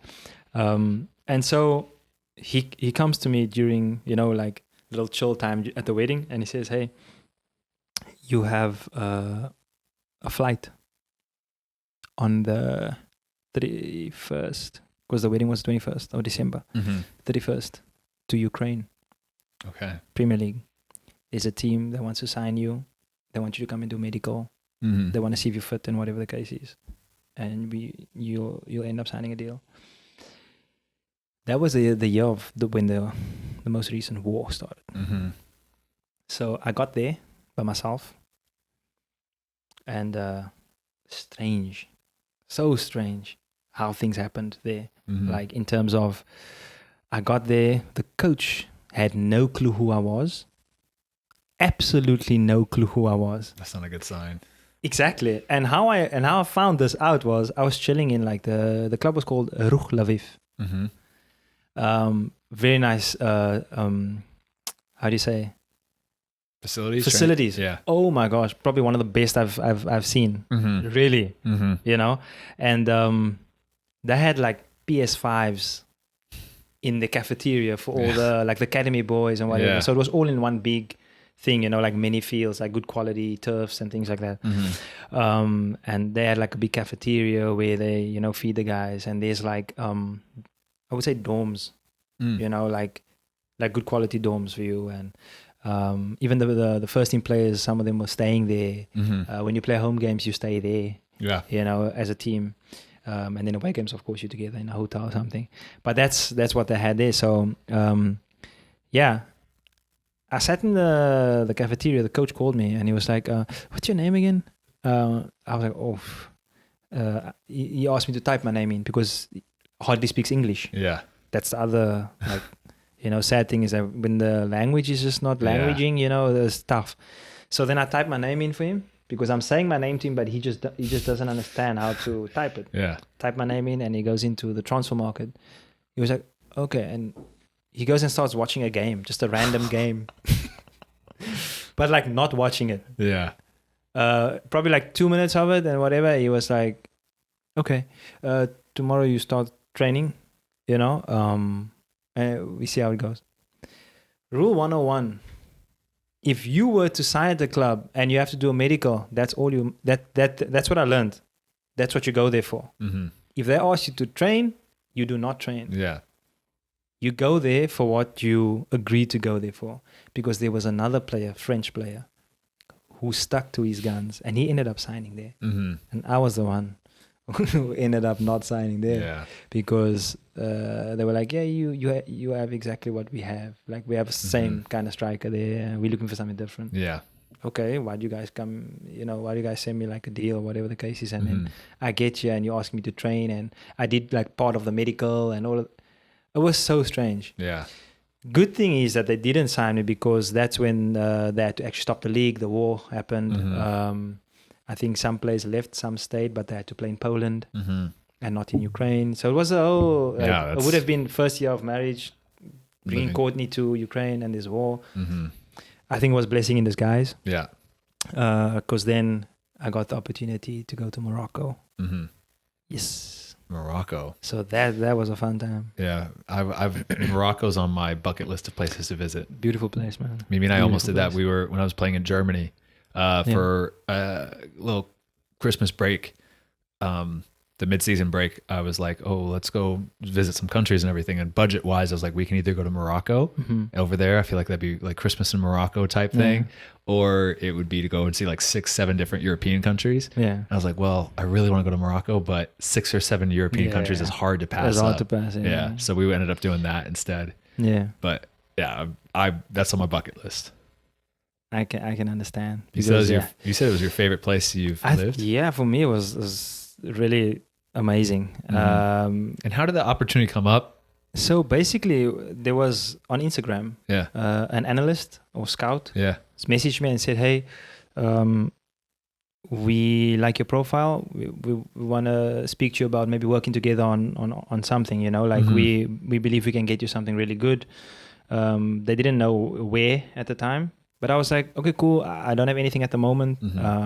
Let's see what comes out of it.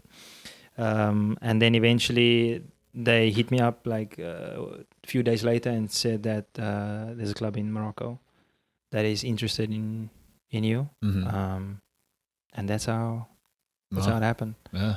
And so you just left from Ukraine to go? No. You were back. So I was because my flight was like, I was supposed to be there for 14 days because it's kind of how the visa thing works. So you can't stay for longer than 14 days or something like that. So they made it out to be 14 days, and then whether I sign or not, we'll just take it from there, type of thing. So I had to stay the full 14 days, even though I knew after a couple of days that I'm not signing here. Because then, like even I asked the club, because after a few days, the coach called me and said, like, we're not going to sign you. I asked him, like, is there, someone who can give me like some sessions on the side, because I'm going to be here for, and then, they got like one of the coaches to give me like personal sessions and whatever. But after the 14 days, I came back home, and that's how I got hit up with that DM about the opportunity. Yeah. And how was Morocco? Morocco was amazing. And this is 2024 or 2023? When was Morocco? Morocco was 2022. Oh, okay. I think. Wait, that war started all the way back then? Yeah. I feel like it was just a few years ago. Yeah, 2022. Wow. 2022. Okay. Yeah. The coach at the time, the coach is the one who brought me in because it was the like mid-season. So I knew I hadn't played since October, because the league in Finland ends the end of October. So I knew I wasn't just going to come in and do my thing, However, the coach, he did like me, so because he's the one who brought me in. I ended up staying there for the second half of the season, but I signed a 6+1 option. Okay. A 6+1 option. And then the reason for that is because the coach's contract was ending after the first 6 months. So until they knew what was going to happen with the coaching staff, then they'd make the decision whether, they're going to sign, like continue with me or not. Yeah. So before all these things happened, the coach calls me in. He said, hey, listen, like, I would like you to stay, right? But I don't know if I'm staying or not. But we're going to keep in touch about it. If I'm staying, you're staying. But if not, I don't know what the club's going to do, because the decision lies with the club. Eventually, he doesn't stay after the 6 months. And the club calls me and say, hey, because we don't know who's coming in, we have to abide by the contract dates. For now, we got to say that, like, we are not going to extend the contract with you, because if we say we are, we're going to have to stick to it, no matter who the coach is. But for now, we're saying no, and then we can see later on, But then it just didn't work out in terms of when the new coach came in. Yeah, and then that's how I ended up thinking about maybe going back to Finland and seeing for opportunities there, because I felt like I've kind of made a name for myself in terms of the Finnish football. Yeah. Like, people know who I am, what I can do, what I'm about, what I'm capable of. So maybe there'll be some opportunities, and there were quite a few. Yeah, I think that's smart to do that. Is like, because you feel in your gut, like what you said in South Africa, where you're like, I need a fresh start, or it's the opposite. It's like, well, I've built a really good network of coaches, scouts, agents, teammates that now I can call upon and get a contract easier. So it makes sense to go back. That's basically how it was, That's basically what. So what team do you go back to in Finland? Inter Turku. Okay, Yes. this is the city of Turku. Yes, and Turku. you said you're an awesome city. Yes, love it. Family city. But yeah, speaking about family, so because I was married, of course, I was looking for a bit more security. Because we had then decided that, if it happens that we, have a baby, then yes, it's something that we would like. If it doesn't happen, that's fine. We'll just go about our lives. But we're not going to try to get a baby. We're not going to try not to get a baby. We're just going to, go with the flow. So then I was like, either way, we got to secure ourselves for at least 2 years. Because mind you, me, like I told you early on, I've been 1 season max at the club. Yep. So journeyman, just bouncing around. So I felt like I needed a bit more to get more stable in terms of security. And so then I ended up signing a 2-year contract at Inter Turku. It's funny, as I did that at Hartford. After a year, I got traded. No way. That's another thing that's very strange for me. The trading in America, it's something that happens here, but not, for example, in Finland. It's you American. can go on loan, but it's something that the club has to speak to you about, and you could still go on loan too in America too. Like, we do loans and trades. Okay. Yeah. But I mean, like, you guys call it trade. Is that another word for transfer? But we do it for a player. Like, it's a player for a player. You see? Yeah. So that's why it's called a trade. Yeah. Now, in Finland, they don't do trade. I mean, you could. It could be part of the deal, the transfer deal. Like, okay, if you guys are so interested in our player, give us one of your players. If you don't want to, like, pay something, Yeah, we do trades, transfers, and loans. Okay, so you guys do all of that. But then do you guys do trades without the players' consent? It depends on your contract. Okay. So cool. I had it where I needed to approve. Okay, that's cool. And because I had a family, Yeah, of course. But I wasn't very happy in Hartford. Yeah. And Detroit came. Okay. And I was just like, let's go. I know about Detroit. I've had people play at Detroit. This was like the best possible situation for me. So immediately I just said, yep, check, get me out of here. Yeah. Basically. Yeah. So then you guys signed your 2-year deal. 2-year deal there. Turku. Yeah.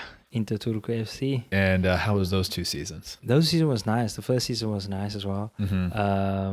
At the end of that season, that's when my wife gave birth to our daughter Uriah, who's downstairs playing with Scarlett right now. Yep, they're having fun, I'm sure, in their little kitchen, cooking some meals. Right?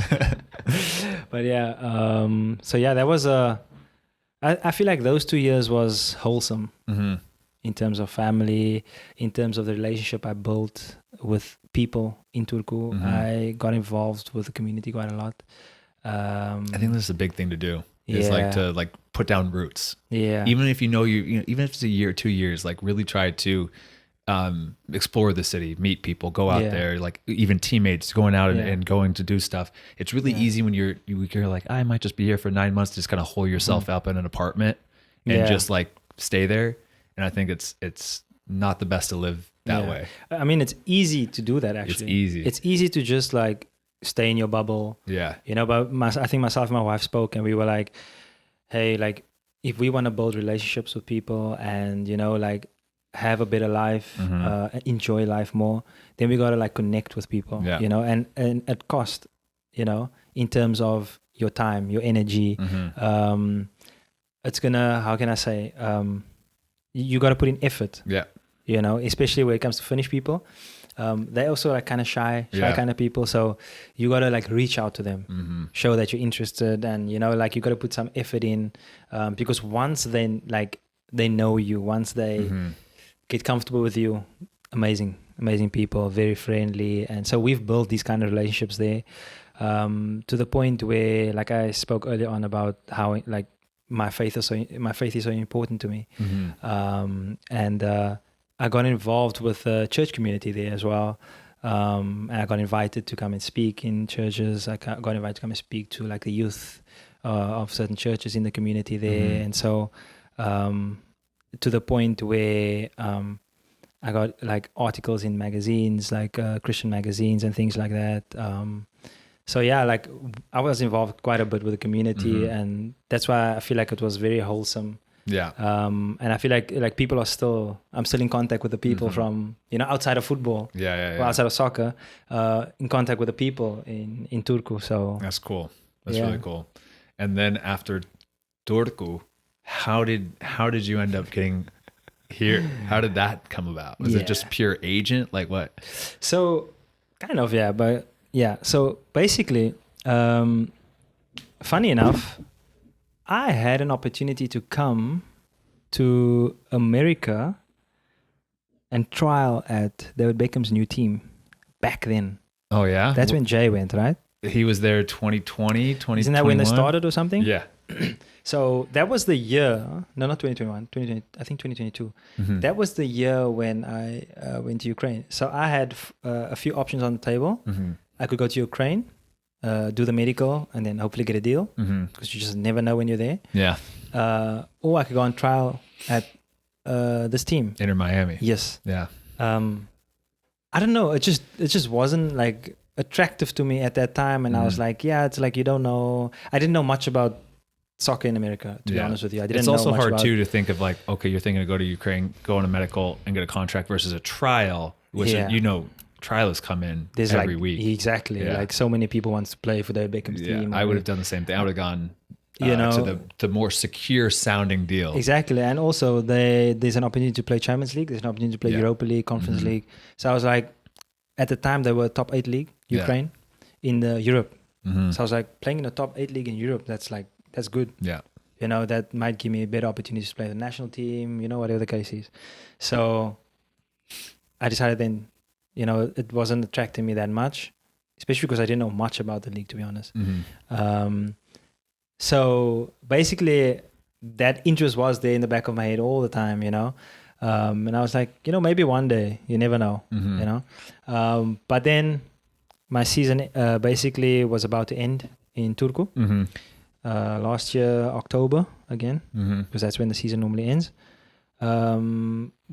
Just before the last 2 games, I got contacted by an agent who works here, but lives in Canada, but he's from Italy.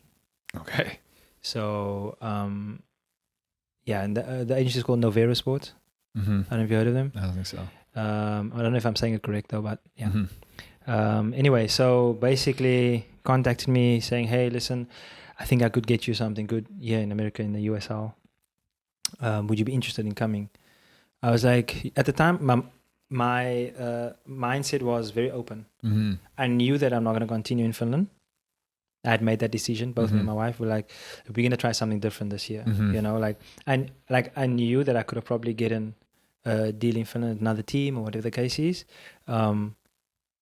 But I wanted to try something different, you know, because I had a few people ask me like, what's your plan? Like, you want to stay? Yeah. Are you looking for something, or are you looking for something like outside of Finland? And I remember telling them straight that probably something outside. That was my mindset. And then, so I said to him, okay, cool, let's see what you can come up with. Because at the time, you know, you get like many agents that contact you, and it's just like, I can get you something. What are your thoughts on Greece? You just end up saying like, exactly. Yeah. That was one of the other places. Yeah. I was like, you just end up saying, okay, cool, let's see what you can do. Exactly. That's what you got to do. You keep every door open, and out of 10, one will come back. Maybe and one. actually, yeah. Maybe, you know? Yeah. The amount of countries or teams or leagues that, like I told you, like I've had like multiple teams in Finland show interest. Yeah. I've had agents come up to me like, what's your thoughts on the Greek second division? I'm Yeah. Like, well, let's see. Go speak to these teams on my behalf, and let's see what comes back. So, but that's what you got to do. You got to be open, because one will come back, and then all of a sudden, then like me, I found myself going to New Zealand, or you going to Morocco, or whatever it is. Yeah, because for me it was like, how did I end up in Morocco? Yeah, like it's just like that's. I know random, you're on a flight like halfway across the world, and you're like, how did my life get here? So basically, things happen fast. Yeah, with USL. Because reminding me, the window is not open in Finland. Mm-hmm. The season hasn't ended. Mm-hmm. You know, so for something to happen, must be that it's like it's a real deal, that it's gonna happen. Like, you know, it's serious. But within a couple of days, he contacts me and says, "Boom, there's a club that's interested in you. They want to set up a call with you, whatever the case is." And according to him, when a club normally sets up a call, they pretty much know exactly who you are, what you're about. They probably just want to get to hear you say things. Yeah, just to make sure you're not an idiot when they talk to you. Get to know you as a person, basically. Seeing your thought patterns. Why would you consider coming to America? Things like that. So that was kind of my conversation with Coach Danny. That was what it was like. What it was like. Was it just you and Danny? Myself, Danny, and the agent on a call, just to get to know Darren, and for me to get to know the coach before the decision. There was no decisions made. There was no like the contract wasn't finalized. We didn't just chat. Just chat, because we haven't spoken about contract situations yet, you know. So basically, what is your contract here? Let's not get into that. But yeah, so basically it was just about, you know, that the club is interested, but we want to get to know you as a person before we even think of start like talking, negotiating or whatever. I know that's important for Danny, and I think it should be important, is like the locker room and like the guys on the team, the personalities and stuff. Exactly. Yeah. So basically it was just about, you know, getting to know what kind of, you know, player or person we're bringing in, because like we kind of know who you are as a player because we've scouted you, we've seen your games. So we know the player, but we don't know the person. So I think it's a really good thing to have that kind of call or chat before you make a decision. But things went smooth in terms of the chat with the coach and everything. And then basically that's when the business side of things started, because he wanted to know, okay, what was my reasons for wanting to come to America, and you know, like where do I see myself in the league, like doing how I'll be doing in the league and things like that. And because it's important to know, you know, what a player's thinking when they come. Because some people just come for the sake of like, oh, it's a deal, so I'm coming. Yeah. But do you have aspirations within the league, within, you know? So yeah, and another thing again was for me is that like a 2-year deal was my non-negotiable. I was like, again, I have a family now. I'm a family man, and my next deal's got to be a 2-year deal.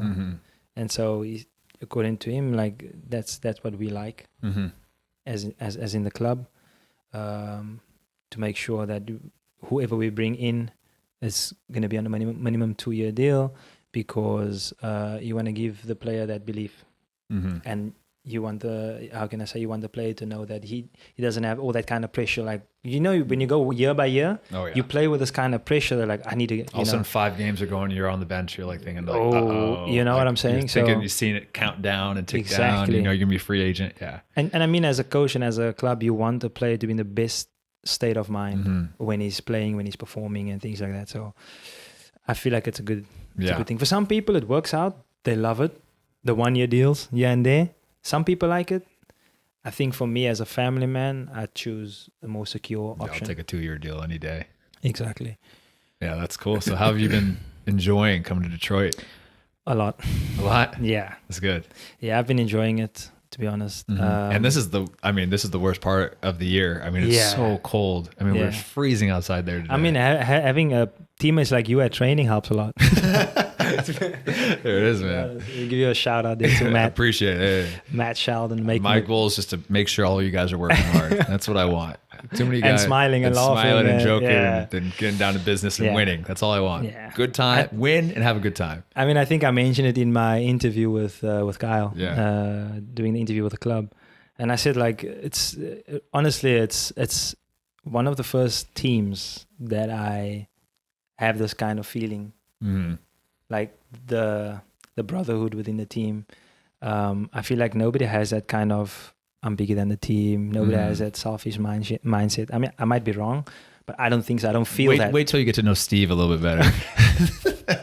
Oh, he's coming to you for that. I'm kidding. Steve's awesome. But yeah, like it's nice to be in a club like that where, you know, we equal. Everyone's equal. We're here to work. We fight for our spots. Yeah, it's a really good group. And you know, it's like I said before in the interview, like it's a group that you can enjoy yourself, to be honest, on and off the field, because it's that like when you have people that enjoy the competitiveness on training. You know, like it's just easier to enjoy as well off the field. That's what I love about this team is even from other teams in the USL, it's like such a fun environment in the locker room. Every single day is so much fun. But then as soon as you step on the field, like every single guy works so hard. Exactly. Everybody's pushing each other. Everybody's going. And we have such a good team where it's like anybody can swap places with anybody. And you'd be like, we got good, you know, 22, 23 really good group of guys, players and people. And it's a good place to be. Because I've been on teams where it's like divided both on the field and off the field. Or like maybe you don't have the best guys coming off the bench or whatever it is. And it's tough. Me too. I've been in teams like that before. Yeah. As well. So yeah, I love it. I mean, it's been great for me. I mean, there's a reason why I wanted to come back so bad. But that's good. That's really good. And you scored your goal. First goal for Detroit in Colorado. Yeah. Nice little toe poke, huh?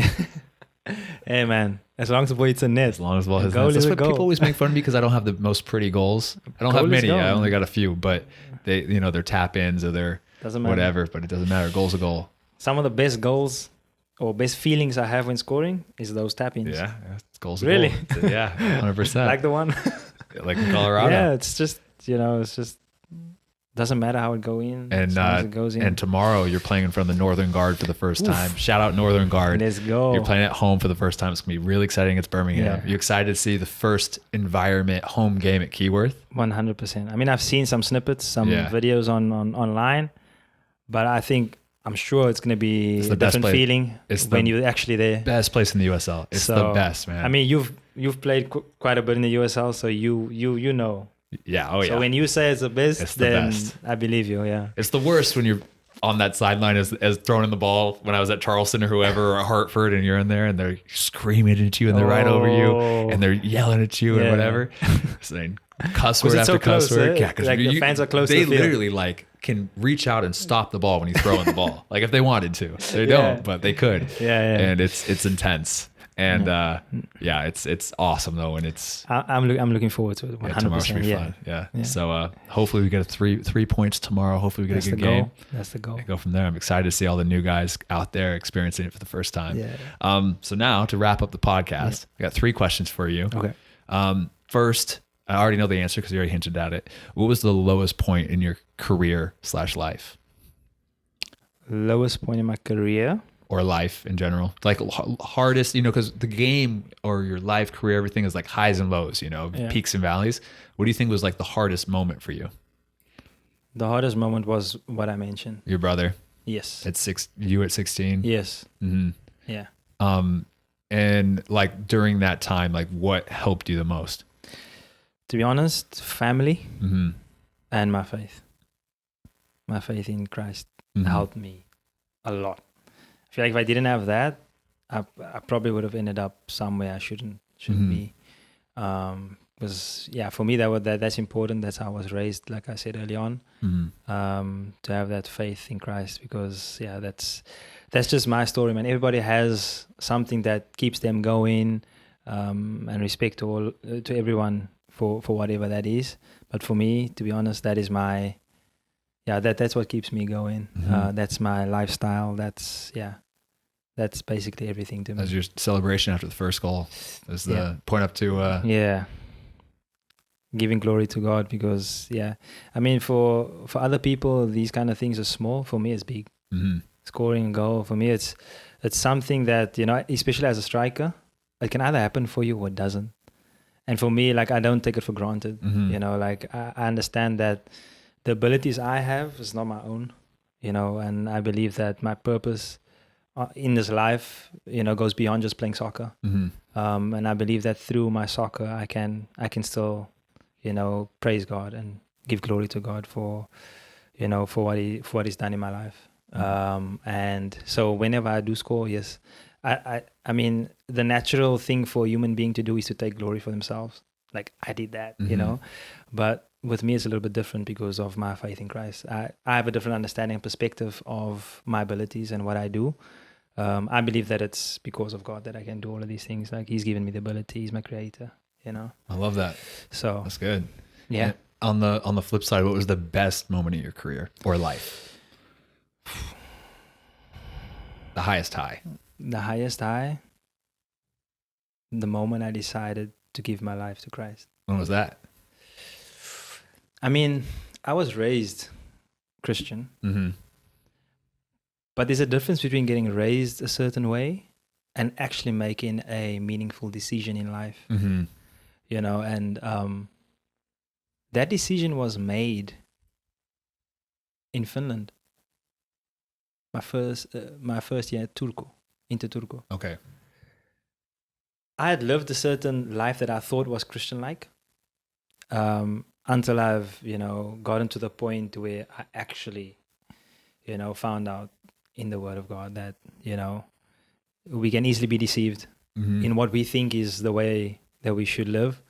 And until that specific moment, I realized, you know, that there's more to life than the way I've been living it. And I decided to change my perspective on everything, on life. And so I would say it was that year, first year in Finland. And also because of that, I saw how life changed. Like I said, with being more involved with the community, things just changed. Everything kind of came together that year. Yes, everything made sense. Yeah, I like that a lot. Final question. Yes. If you could go back in a time machine, back to yourself when you were at the lowest period of your life, 16, what would you say to him? What would you say to younger Darren? Sure. I don't want to get emotional on your podcast, man. Hey. But just put God first, number one. That's what I took. That's why I'm sitting here today. If you asked me back then, would I be sitting at your podcast right now in America, Detroit? Matt Sheldon's podcast. Biggest podcast in the world. Exactly. I mean, I would never have guessed it. Yeah. But I'm here today. And I don't believe in coincidence. I believe there's a purpose, there's a plan, there's a reason for everything. That's how I look at life. And so I would tell myself to continue to put God first. Don't ever take any minute, any second of life for granted. So like I said, I lost my brother when I was 16.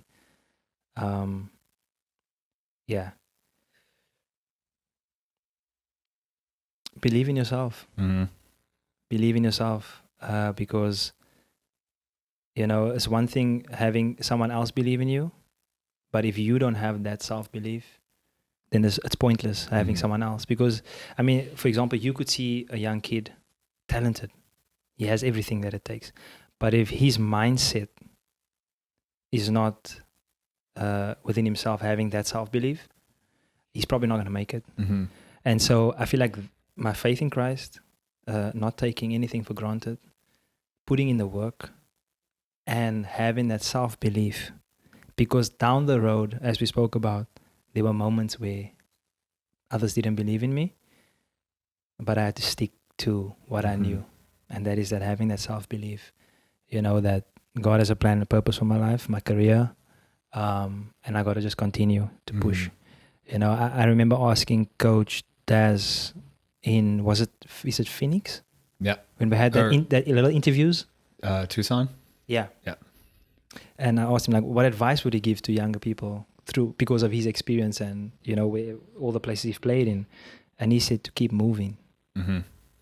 And I was like, for a lot of people, like it was a funny kind of night, for me too. But I actually took that. I was like, that's so true. Like I can actually agree with him by saying like, keep moving, mm-hmm. And sometimes you got to move backwards to move forward. Yeah. And that's okay. Just don't stay stagnant. Exactly. Don't stand still. So like, just keep on keeping on. Yeah. Keep on keeping on. Yeah, awesome. Well, Darren, I really appreciate you coming on the podcast, man. What did you think of it? You like it? Yeah, I like it a lot. It's a pleasure. Like it's, what it does? It just refreshes you, like as a person, like I'm talking to you and I'm like, I went through all of that. Yeah. Yeah. It's a mate, bro. For me, because I did one for myself, like Mimi was in the chair and she was asking me questions about my career. Yeah. And like, cause you get so caught up in the moment, like right now, and you're just thinking about like just currently what you're going through. It's crazy to take a step back and see it all the way from the beginning and like where you've came from and what you've gone through and everything. It's like, it puts in perspective. It does. It's really, really interesting to do it. Yeah. I love it. Big ups to you, man. Like, to be honest, like, I'm not trying to be overly nice, but but no, I'm serious. Like, this is a good thing. Like, I appreciate it. Getting people to get their stories out there. It's also a way for others to see that we're not just soccer players. Like, we're people. We go through things. Like, that's my favorite thing when somebody from like a fan, a game, or like whoever, a player that will be whatever. It's just like they come up and be like, "Oh, I love the podcast with players," because you kind of see them as just players, highlight reels and whatever. And it's cool to see like the perspective of them actually as humans and talking. Because even when you do an interview with your club or whatever, it's still not the same. Yeah, because you're not sitting down and just talking super openly. Exactly. And that's why I think it's the perfect dynamic to do it from player to player. Yeah, because you're teammates. It's for our case best friends. I mean, it's a place where you create a environment where the player as a person can become vulnerable and feel free to share his story. And that's the cool thing. Like there's no judgment, there's no nothing. Like we're all human beings, we go through things, so awesome. Well, anything else you want to say in the podcast? Any shout out? I mean, not really. We covered a lot, man. Well, hey? We're going on, what are we, 2.5 hours? Really? Yeah, it flies, that's man. crazy. It flies, bro. Wow. I think I've said everything I needed to say. Sweet. All good. Well, awesome. Well, thank you everybody for tuning into this episode of the Against All Odds podcast, and catch you in the next one. Who should I bring on next? Let's do Murray. I gotta save that one for a few more weeks. I don't know if I can dive into that mind. Okay. I just love hearing him speak. Oh, man. I know. He'll be on. And I think the people out there would love to hear him speak. Yeah. All right. I love it. Awesome. See you guys. Thank you.